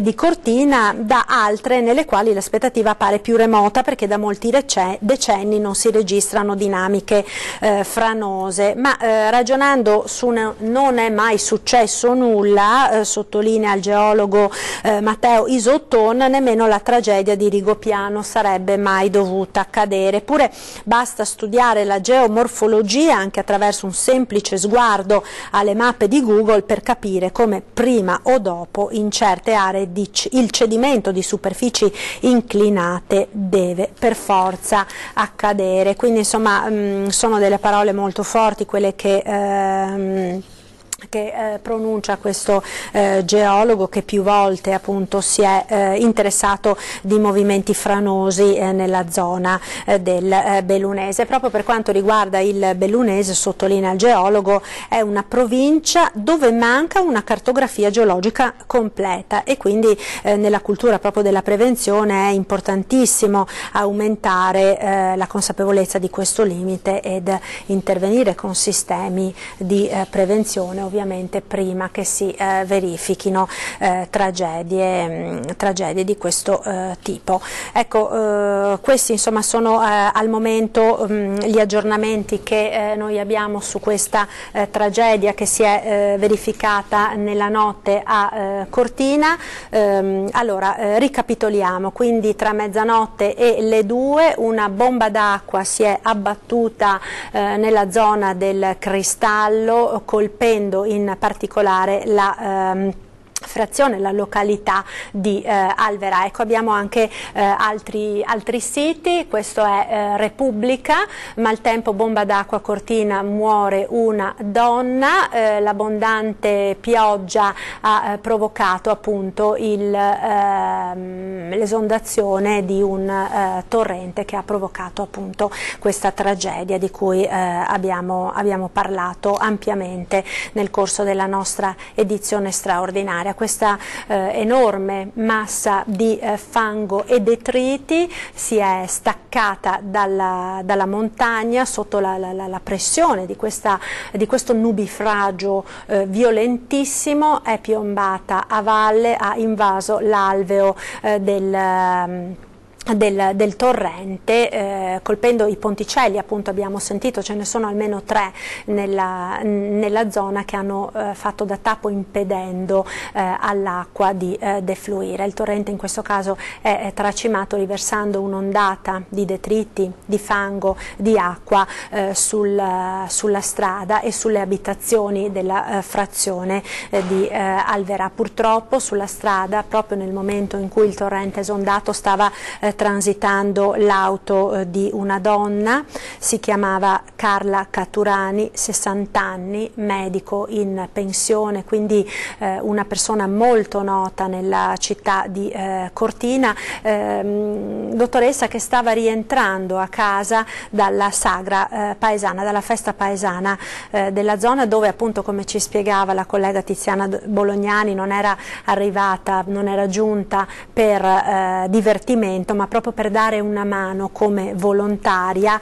ai ragazzi del paese, agli altri giovani che appunto avevano organizzato questa sagra. La donna, alla vista appunto del maltempo, poi aveva abbandonato la sagra e si stava recando a casa, stava rincasando proprio per evitare il temporale. Purtroppo la sua vettura è stata travolta dall'imponente massa di detriti nel momento in cui stava attraversando uno di questi ponticelli di cui appunto abbiamo parlato sulla statale che porta a Passo Tre Croci, appunto dalla località ampezzana porta a Passo Tre Croci. L'auto è stata completamente travolta dalla massa di detriti ed è finita nel torrente. Solo qualche ora più tardi i vigili del fuoco hanno recuperato la vettura e non hanno potuto purtroppo far altro che constatare il decesso della donna. Sul posto, quindi l'abbiamo sentito, sono al lavoro diverse squadre dei vigili del fuoco da Cortina, ma non solo, tutto il Veneto insomma si è mobilitato per intervenire, per dare una mano a questa zona che è stata così fortemente colpita da questa ondata di maltempo e da questa frana. Al lavoro quindi vigili del fuoco, uomini del soccorso alpino, carabinieri, polizia di Stato. Non ci sono al momento, fortunatamente, insomma è stata smentita, l'abbiamo sentito la voce che ci potessero essere altri dispersi, ma è comunque una gara contro il tempo quella che abbiamo, proprio per cercare di liberare l'alveo del torrente da questi massi enormi. Abbiamo un'altra telefonata in collegamento, credo sia ancora la nostra inviata Tiziana Bolognani. Tiziana, sei tu? Buongiorno. Sì, buongiorno Marta. Sì, rieccoci. Io sono davanti al bed and breakfast da Andrea ad Alverà. Di fronte c'è il ristorante un noto ristorante che fa la cucina sarda di persone che vivono qui a Cortina da un sacco di tempo. Adesso mi sto avvicinando a delle persone, a dei residenti che stanno lavorando per spalare il fango, per capire qual è la loro sensazione e se, come dicevi anche tu prima, sono stati raggiunti dalla notizia che potrebbe essere imminente anche lo sgombero delle abitazioni di chi sta a ridosso dell'alveo del torrente di Gontina. In questo momento davanti a me c'è proprio una catena di volontari che armati di secchi stanno spalando, stanno togliendo da uno scantinato di una bellissima casa tipica ampezzana, uno scantinato che è totalmente sommerso dal fango. Provo ad avvicinarmi a una persona che in questo momento, come siamo noi, siamo in diretta con Antenna 3, stanno dicendo prendete un badile in mano. Effettivamente voglia di prendere un badile in mano in questo momento è tanta e quello che tutte le persone che arrivano qui stanno facendo è quello di non intrecciare i soccorsi, le opere di soccorso, gli interventi dei volontari, ma stanno imbracciando le pale che vengono distribuite dagli uomini della protezione civile dell'ANA, sono arrivati appositamente con dei furgoni, prendono le pale e stanno cercando di sgomberare la strada innanzitutto dal fango, poi come vi dicevo poco fa stanno lavorando le macchine in movimento terra, le ruspe che stanno togliendo buona parte del materiale che ha completamente ostruito il corso del torrente Bigontina. Siamo sopra esattamente sopra il ponte di cui vi parlavo poco fa, quello che ha un'arcata che è completamente ostruita dal materiale, dal fango che in questo momento si sta cercando di liberare in ogni modo. Questo è un tappo, un famoso tappo che potrebbe saltare se tutto il materiale non verrà eliminato di qui a poco tempo, perché le nubi sono tornate minacciose sopra Cortina, fatte minacciose sopra Cortina, e potrebbe un'altra volta scatenarsi l'inferno. Stiamo anche aspettando il Presidente della Regione Veneto, Luca Zaia, che da solo ha preferito incamminarsi nel luogo del disastro, della tragedia. Ha detto: prima voglio vedere con i miei occhi quello che è accaduto, poi vi raggiungo e vi racconto che cosa abbiamo deciso durante il vertice di questa mattina, lungo vertice, che è comunque un vertice tuttora aperto, non si è chiuso. Certo c'è stata la dichiarazione dello stato di crisi, certo si stanno valutando l'opportunità di sgomberare le abitazioni, mentre qui il lavoro si sta facendo sempre più frenetico. La strada, lo ricordo, la strada regionale 48 delle Dolomiti è chiusa, la frana è la frana storica che in più occasioni si è fatta sentire qui ad Alverà e qui a Cortina, è la frana che scende dal Rio Gere. Nel 2009 ricorderete che a causa di quella frana, nel momento di un violentissimo nubifragio, precipitò l'elicottero del SUEM 118 di Pieve di Cadore e le vittime, gli angeli, così vennero definiti gli angeli di Falco, vengono ricordate, sono state ricordate, commemorate proprio pochi giorni fa su Rio Gere. Ieri, non più tardi di ieri, a Pieve di Cadore, nella zona si è svolta la commemorazione a San Vito, la commemorazione della frana di 2 anni fa a San Vito di Cadore. È il mese delle tragedie, il mese delle disgrazie. Anche con i colleghi poco fa stavamo commentando una situazione che è oggettivamente inimmaginabile in vista, in funzione di quanto accadrà in futuro, che si avvicina sempre di più a passi da gigante, il grandissimo appuntamento che riporterà Cortina nella vetrina mondiale dei campionati del mondo di sci alpino 20 e 21. Ieri con la regione del Veneto aveva dato gli ultimi dettagli per quanto riguarda la realizzazione e la costruzione e il prolungamento della ferrovia, del treno delle Dolomiti, che dovrebbe arrivare a Cortina e oltre. Si sono iniziati gli scavi proprio in questi giorni, i lavori in questi giorni lungo le piste che devono essere sistemate, così come ha richiesto la Federazione Internazionale degli Sport Invernali in vista di questo appuntamento mondiale, ed è evidente che proprio la prospettiva di questo importantissimo appuntamento per la provincia di Belluno, per tutto il Veneto, per il lavoro, per l'indotto che creerà, per l'Italia intera, evidentemente un appuntamento mondiale riporta l'attenzione mondiale della stampa. Immaginate i turisti, immaginate lo sport, immaginate cosa accadrà in quei giorni. Ebbene, la prospettiva per i residenti della zona deve essere una prospettiva di serenità, dicono i cittadini residenti qui ad Alverà. Non possiamo continuare a vivere quotidianamente, tutti i giorni, con l'incubo da essere svegliati da una frana o da essere sommersi da una frana. Questa notte veramente si è affiorata una tragedia. Le immagini che vi abbiamo fatto vedere, per il momento solo registrate attraverso i videofonini, vi stanno dando il peso, vi stanno quantificando anche i danni che sono in questo momento incredibili e ancora credo che possiamo arrivare anche a sfiorare il milione di euro, se non di più.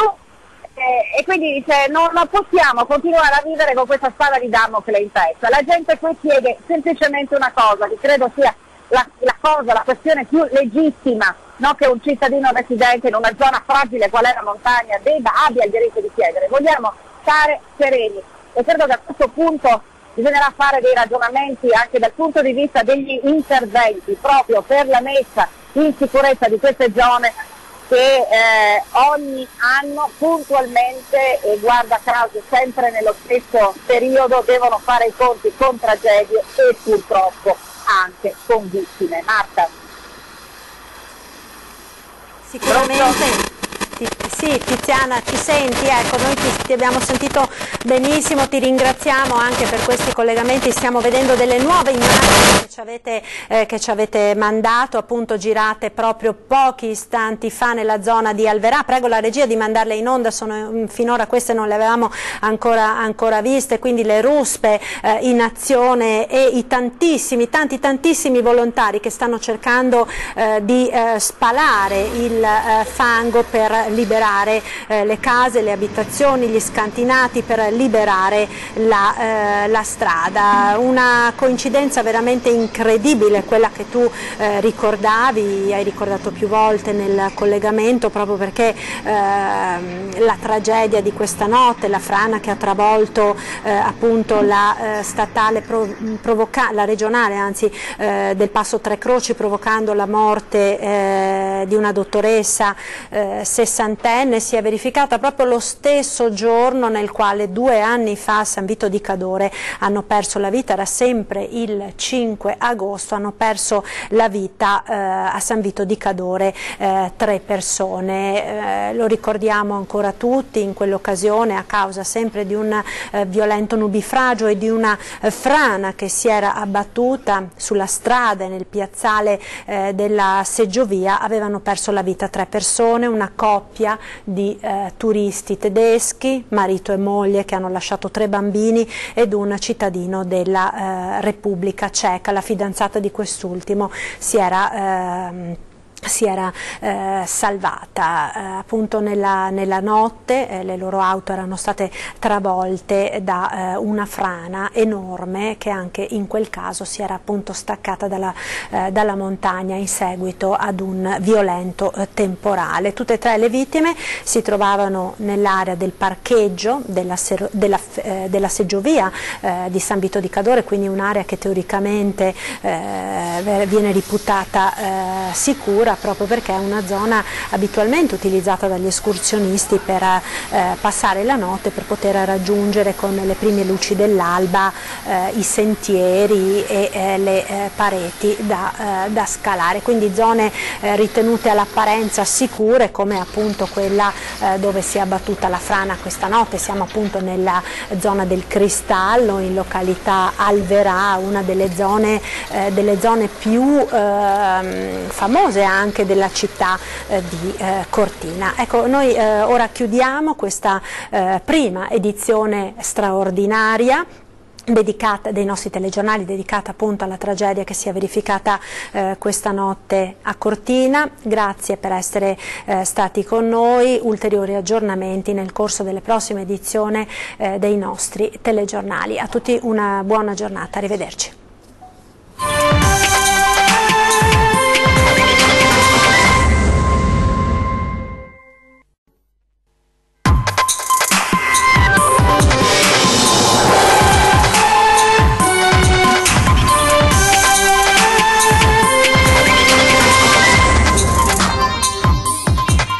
Tragedia nella notte a Cortina d'Ampezzo, una bomba d'acqua si è abbattuta sulle Dolomiti, le aree interessate sono quelle della zona del Cristallo, una vittima, un medico in pensione, la sua auto travolta dai detriti, vigili del fuoco, alpini, polizia, carabinieri stanno lavorando da ore per mettere in sicurezza la zona. Il presidente del Veneto Luca Zaia ha firmato lo stato di crisi per l'area interessata dalla frana per la bomba d'acqua caduta nella notte. Giuliano Riccoboni, 66 anni, ex consigliere comunale, ha perso la vita mentre era in vacanza in Alto Adige, cercava funghi, è precipitato in un burrone. Nel Veneto orientale, teatro nei giorni scorsi del brutale omicidio di Mariarca Mennella, questa volta si è intervenuti contro uomini violenti prima che fosse troppo tardi, 2 arresti.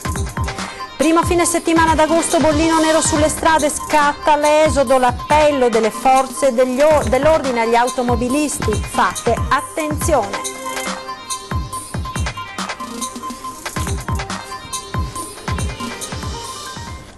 Buongiorno, ben ritrovati con la prima edizione dei nostri telegiornali. Rieccoci in diretta dopo la lunga edizione straordinaria di questa mattina che abbiamo dedicato alla tragedia che si è verificata nella notte a Cortina d'Ampezzo. Una bomba d'acqua si è abbattuta nella zona del Cristallo, colpendo in particolare l'area di Alverà, un torrente travolto da una enorme frana, una massa enorme di detriti, fango e sassi è esondato. Sono state travolte diverse autovetture, c'è una vittima, si tratta di una dottoressa, di un medico sessantenne in pensione di Cortina, e sono decine anche le abitazioni che sono state interessate dalla frana e invase dal fango e dall'acqua. Per tutti gli aggiornamenti e tutti i dettagli ci colleghiamo quindi al telefono con i nostri inviati a Cortina, Tiziana Bolognani e Nicola Marcato. Tiziana, buongiorno. Buongiorno Marta, buongiorno a voi da me e buongiorno a voi da Nicola, che in questo momento è in giro con la telecamera a raccogliere testimonianze di questa tragedia, della tragedia che si è consumata la notte scorsa qui ad Alverà, la frazione a pochissimi chilometri da Cortina, frazione di Cortina, sulla strada regionale 48 che porta a Misurino.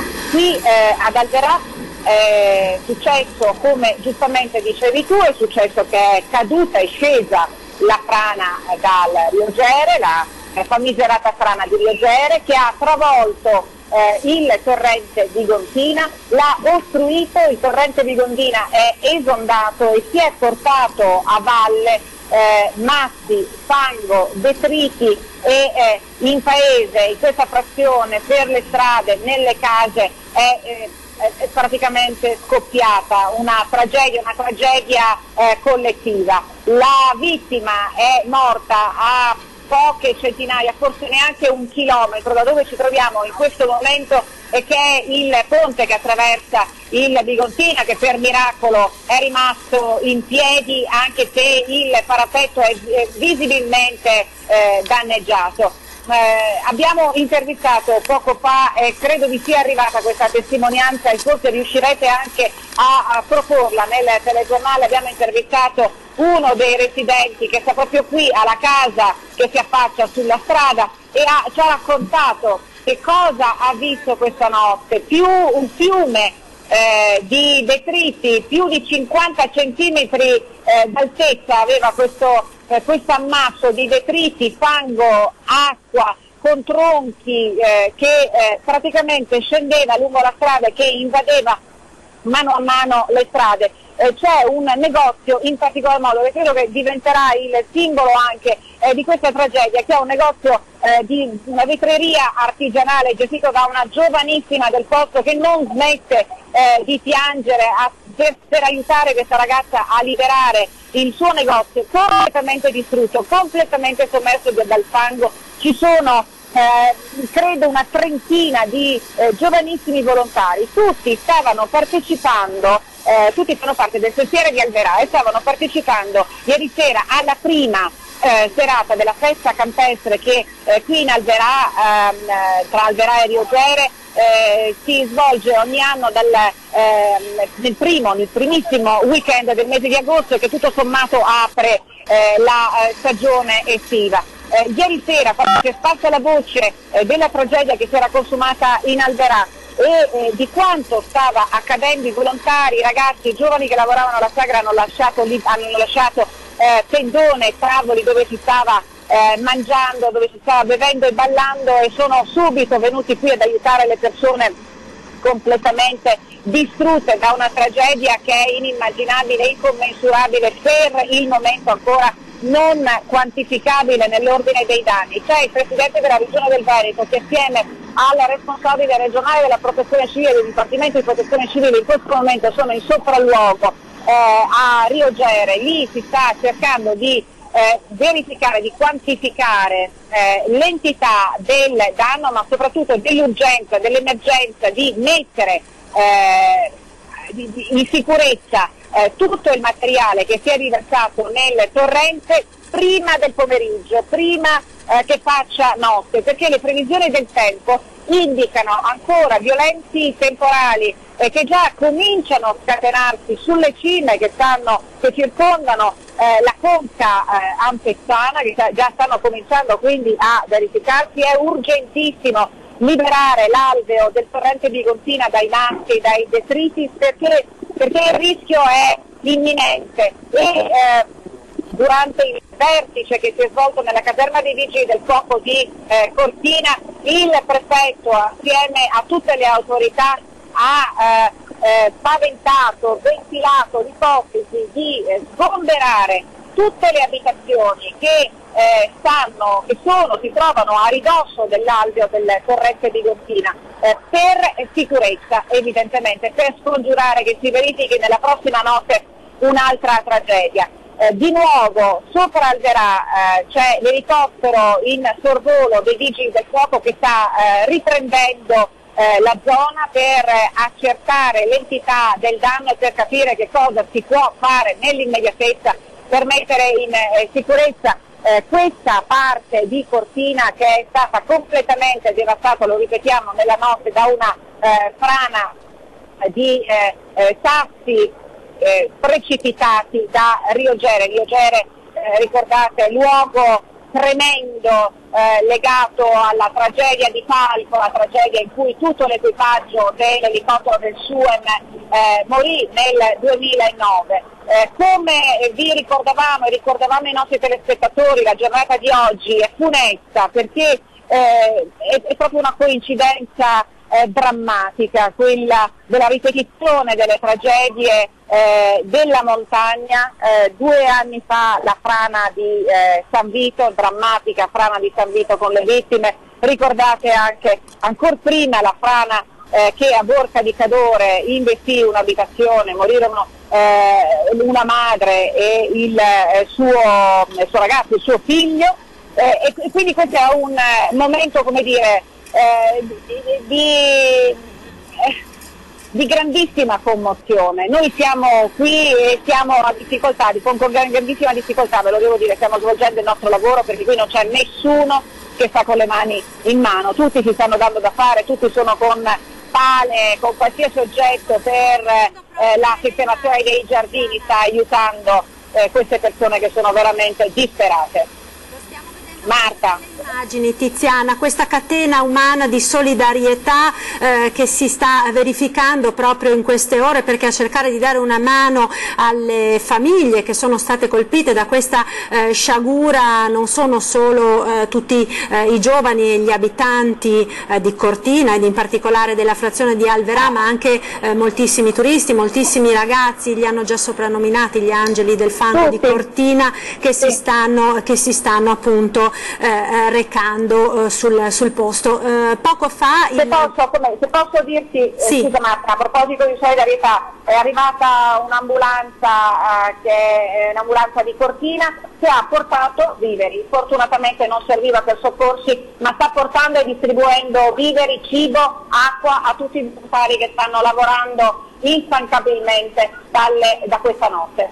Ecco, poco fa il Presidente del Veneto Luca Zaia ha firmato l'ordinanza, ha firmato quindi lo stato di crisi per l'area interessata dalla frana provocata da questa bomba d'acqua, e dopo aver partecipato ad una riunione tecnica al comando dei Vigili del Fuoco di Cortina con tutte le diverse realtà che sono impegnate nell'evento, sta ora, come dicevi, compiendo un sopralluogo nella zona, per cui contiamo di averlo in collegamento non appena sarà terminato questo sopralluogo. Sono piuttosto, lo stiamo aspettando anche noi. Sì, piuttosto preoccupanti, devo dire, le dichiarazioni del prefetto di Belluno, Francesco Esposito, proprio perché diciamo, l'emergenza non è finita, nel senso che lui dice la priorità in questo momento è cercare di capire i danni che si sono verificati, ma anche il rischio che si può prospettare in caso di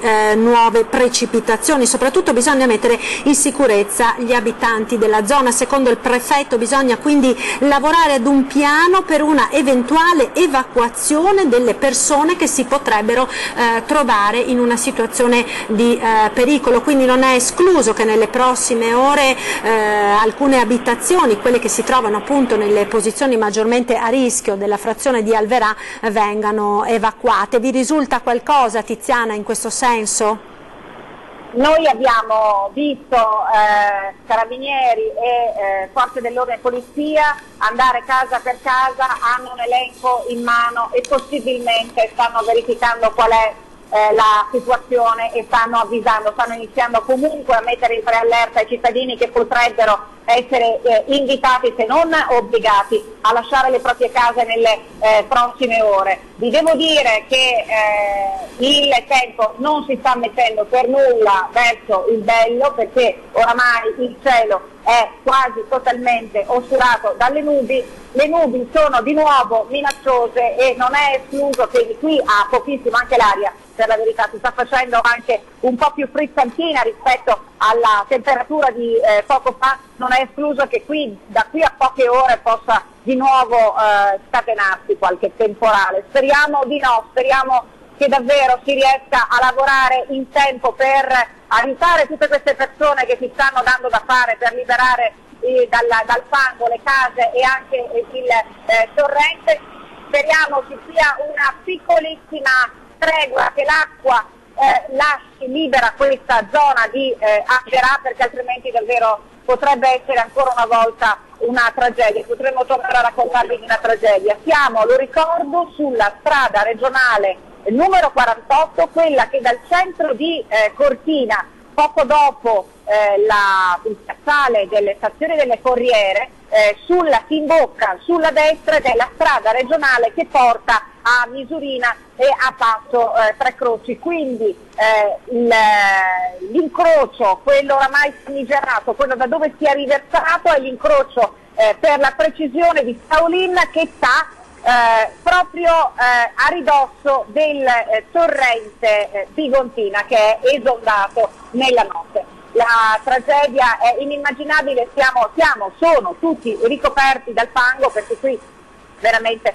il paesaggio è a dir poco lunare. Marta. Ecco, Tiziana, grazie mille per questi preziosissimi collegamenti da Cortina, grazie a te, grazie al collega Nicola Marcato. Torneremo naturalmente a collegarci con voi nelle prossime edizioni del nostro telegiornale, o anche in questa se ci saranno ulteriori aggiornamenti. Grazie ancora. In attesa di vedere se dalla regia riusciamo a collegarci con il governatore del Veneto Luca Zaia, se ha terminato questo sopralluogo nelle zone di Rio Gere, che sono state appunto colpite da questa bomba d'acqua che ha scatenato un'enorme frana che si è riversata sulla strada. Abbiamo visto appunto c'è stata una vittima, vogliamo ricordarla questa vittima, era una persona molto nota in paese, si tratta della dottoressa Carla Catturani, 60 anni, medico in pensione, che aveva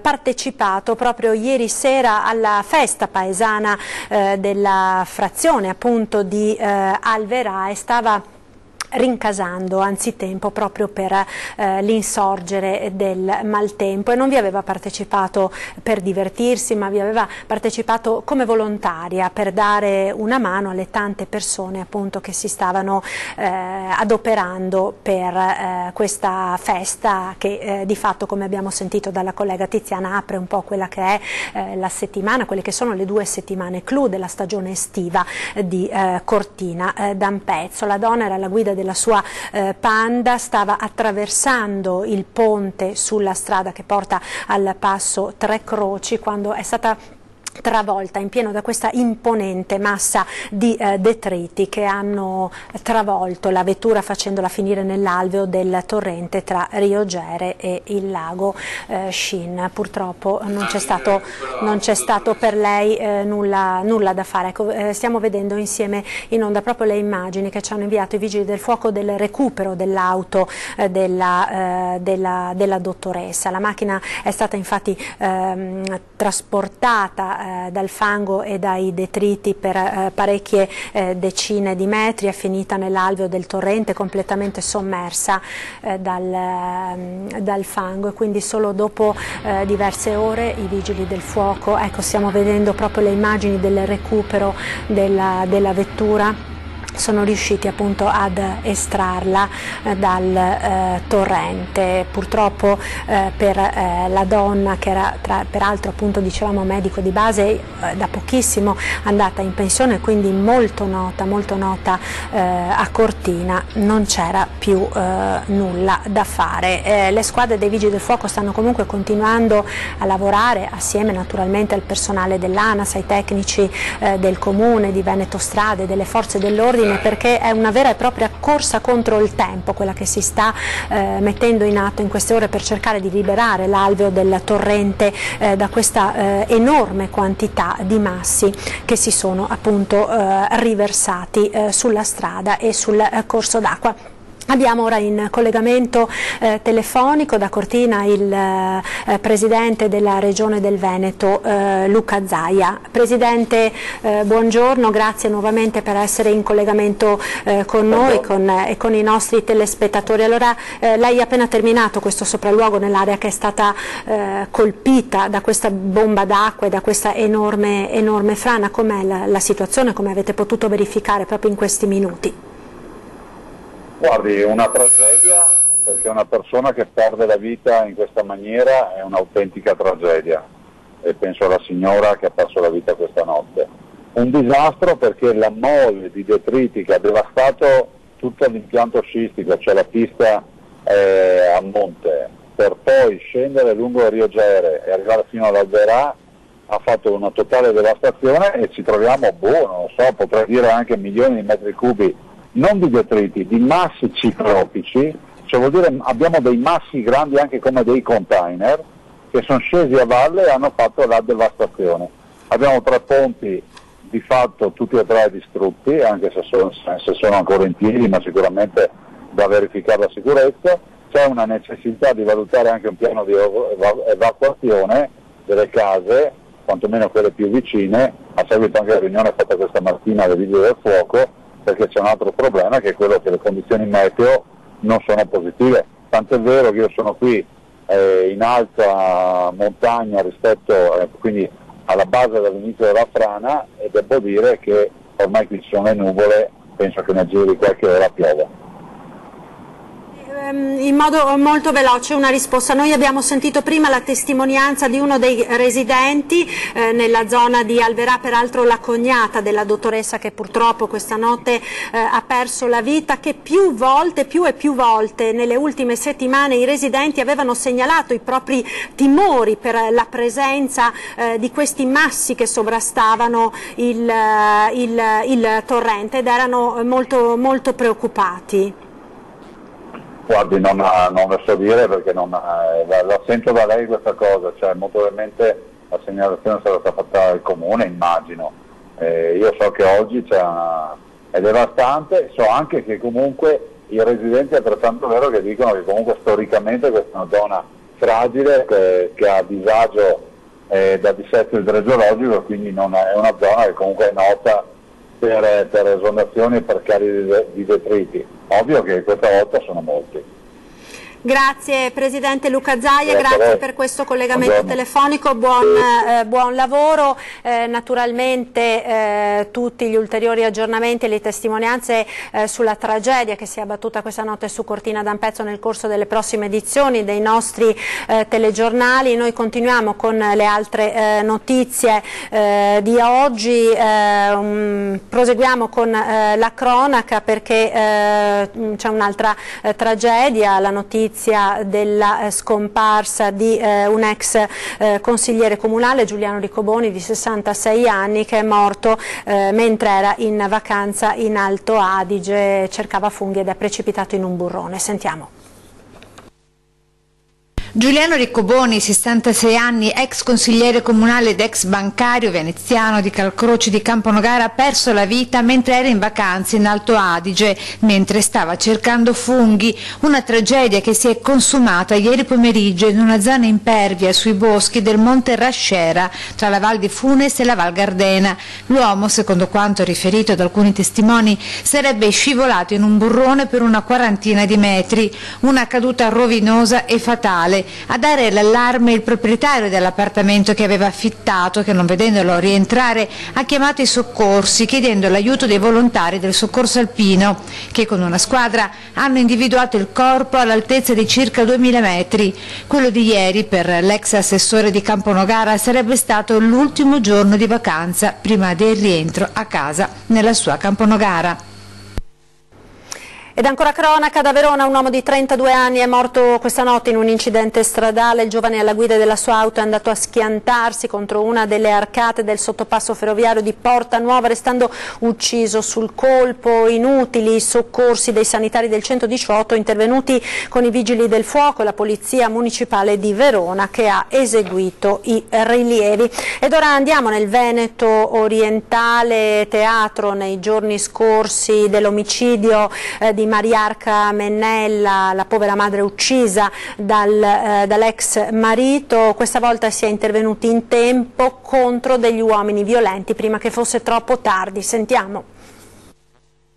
I carabinieri della compagnia di San Donà sono intervenuti 2 volte in 48 ore per casi di violenza contro le donne.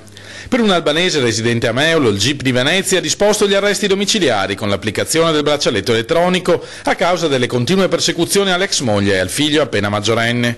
Un incubo durato anni fino all'ultimo grave episodio di qualche giorno prima, quando la donna era finita in ospedale a causa delle selvagge percosse subite. Tutti episodi documentati nel tempo dai carabinieri della stazione di Meolo che hanno eseguito il provvedimento. I militari si sono presentati il giorno successivo alla porta di un italiano residente a Fossalta per prelevarlo e portarlo nel carcere veneziano di Santa Maria Maggiore. La decisione del giudice, dopo un ammonimento del questore di Venezia, è ignorato dal violento, che era già stato in prigione per lo stesso motivo. Una volta uscito ha continuato imperterrito a molestare l'ex compagna. Da settimane la donna viveva nel terrore, convinta che le quotidiane minacce alla sua vita si sarebbero prima o poi trasformate in fatti. Ed ora ci fermiamo per qualche istante di pubblicità. Linea alla regia, restate con noi con la seconda parte della prima edizione del nostro telegiornale. A tra poco.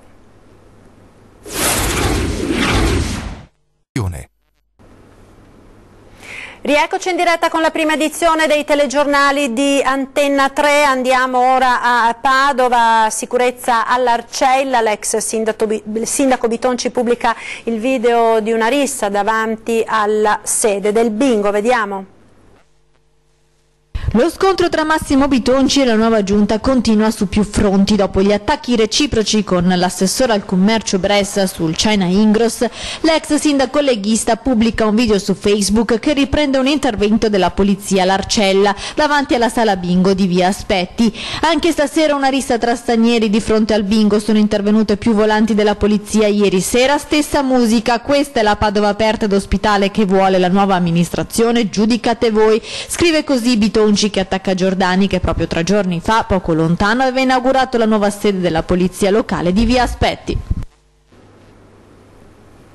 Ed ora a Vicenza con l'arresto di un nigeriano richiedente asilo fermato mentre spacciava droga in Campomarzo.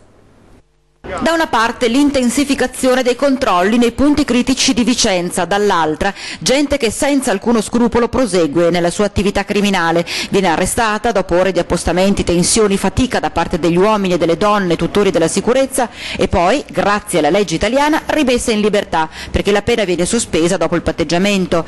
È il caso dell'ultimo episodio con protagonista il 27enne nigeriano Eric Otobo, con permesso negato di asilo nel nostro paese, pizzicato mentre cedeva droga nella zona di Campo Marzo vicino alla stazione. È un'attività di intelligence e di osservazione mirata e costante che alla fine ci ha consentito di individuare il soggetto che più potenzialmente era in grado di darsi da fare nell'ambito dello spaccio.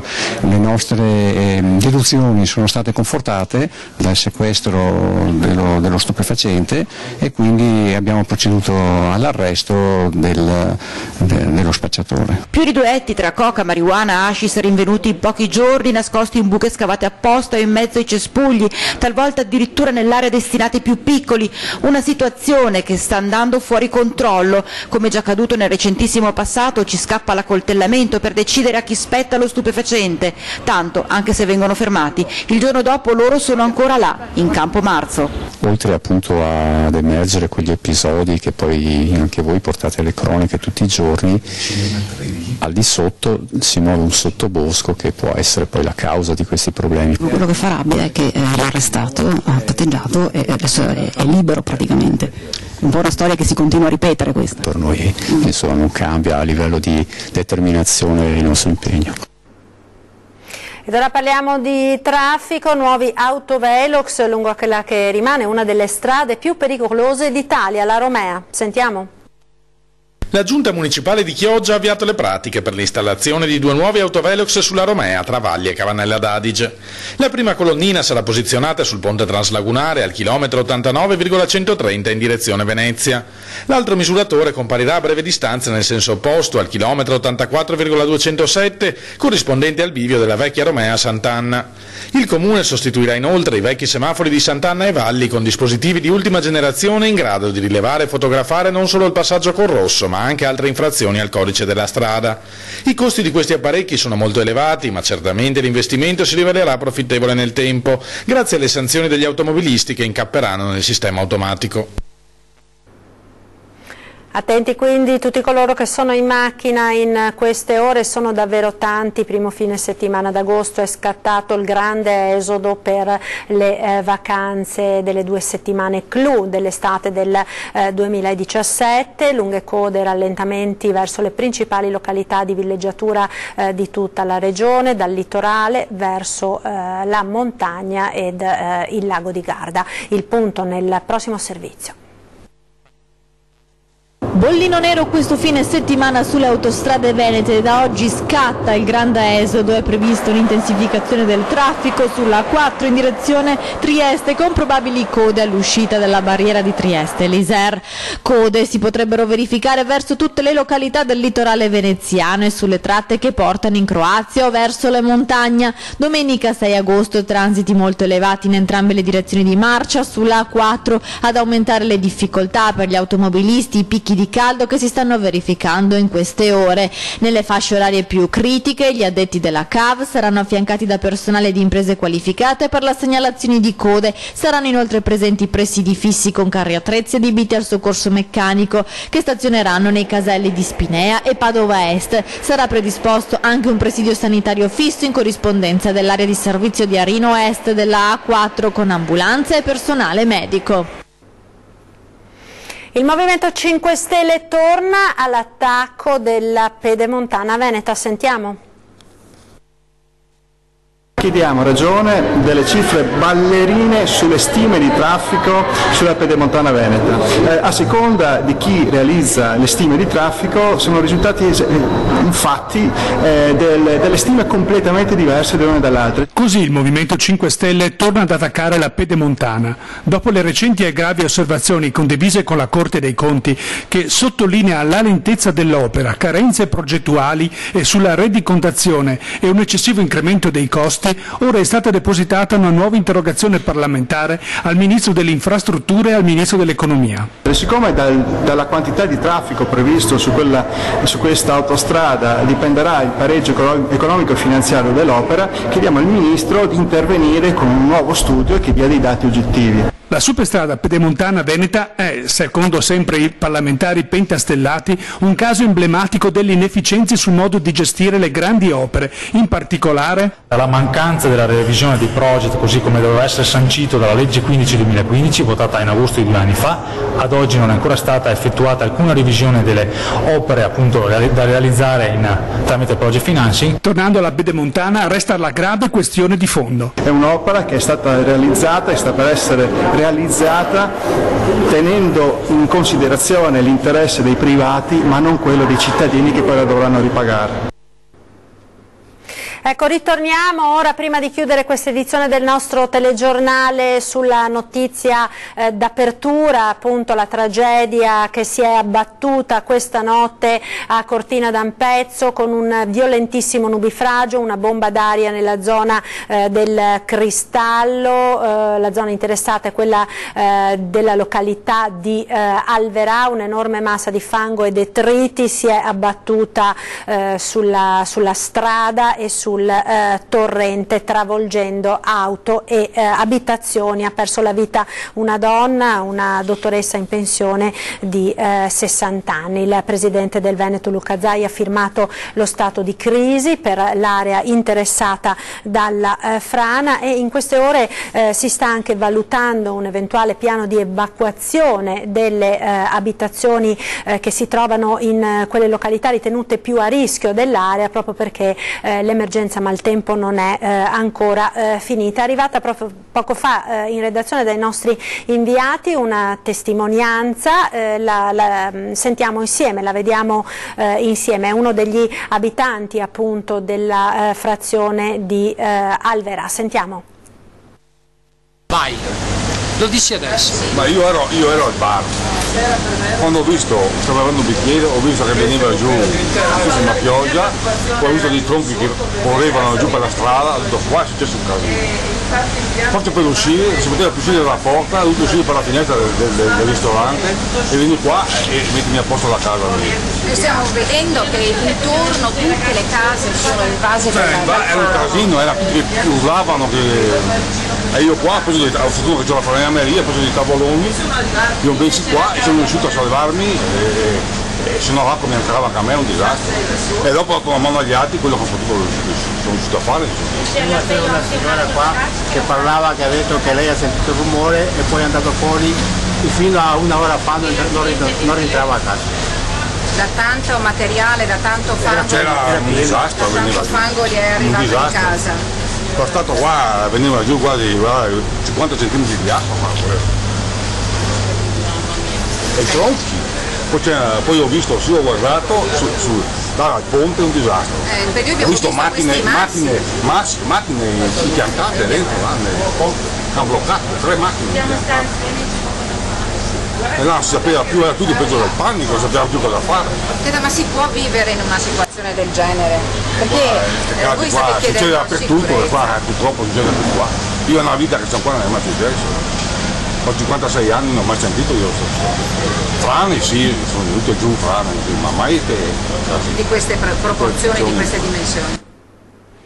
Ecco, questa quindi è una delle testimonianze dei residenti nella zona che è stata investita dalla frana e dall'esondazione del torrente questa notte a Cortina. È una corsa contro il tempo quella che è in atto in queste ore, proprio perché le squadre dei soccorritori stanno cercando di liberare l'alveo del torrente da questa enorme massa di detriti che potrebbe ostacolare il deflusso delle acque qualora ci fossero ulteriori precipitazioni, e purtroppo le previsioni del tempo non annunciano nulla di buono. Abbiamo per un aggiornamento in collegamento telefonico nuovamente il generale Giancarlo Iannicelli dell'Aeronautica Militare.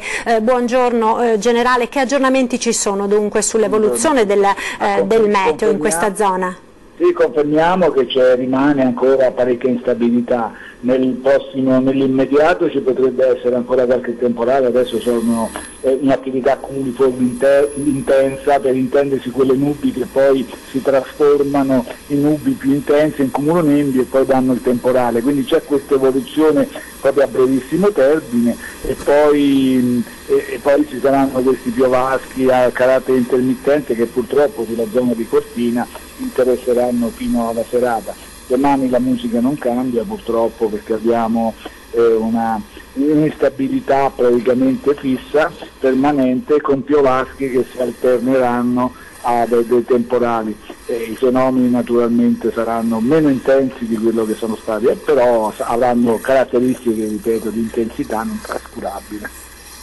Grazie quindi al generale Giancarlo, Iannuccelli per questo nuovo ulteriore aggiornamento sulle condizioni meteorologiche nell'area che è stata interessata appunto dalla tragedia di questa notte a Cortina. Finisce qui questa prima edizione dei nostri telegiornali, spazio come sempre alle previsioni del tempo sul Triveneto con il nostro meteo. A tutti voi grazie per averci seguito e un buon pomeriggio.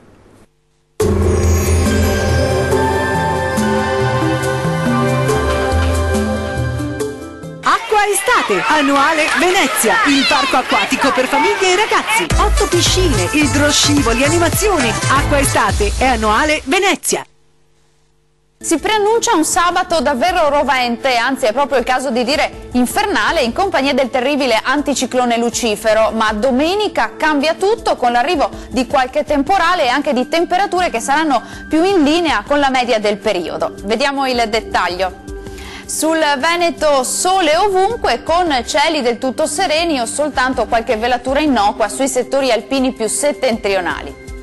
Temperature massime attese mediamente tra i 34 e i 40 gradi, valori minimi previsti tra 23 e 25 gradi circa.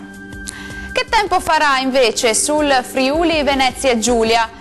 Anche qui avremo un'altra splendida giornata di sole ovunque, cieli completamente sereni e clima molto caldo.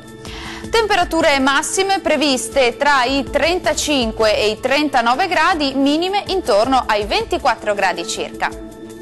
Concludiamo con uno sguardo alla situazione del Trentino Alto Adige.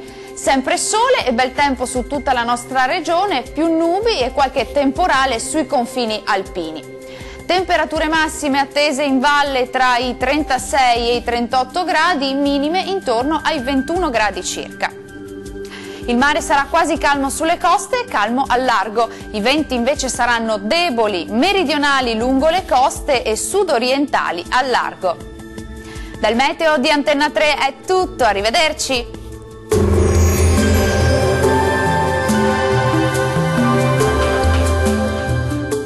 Acqua Estate, annuale Venezia, il parco acquatico per famiglie e ragazzi, 8 piscine, idroscivoli, animazioni. Acqua Estate è annuale Venezia.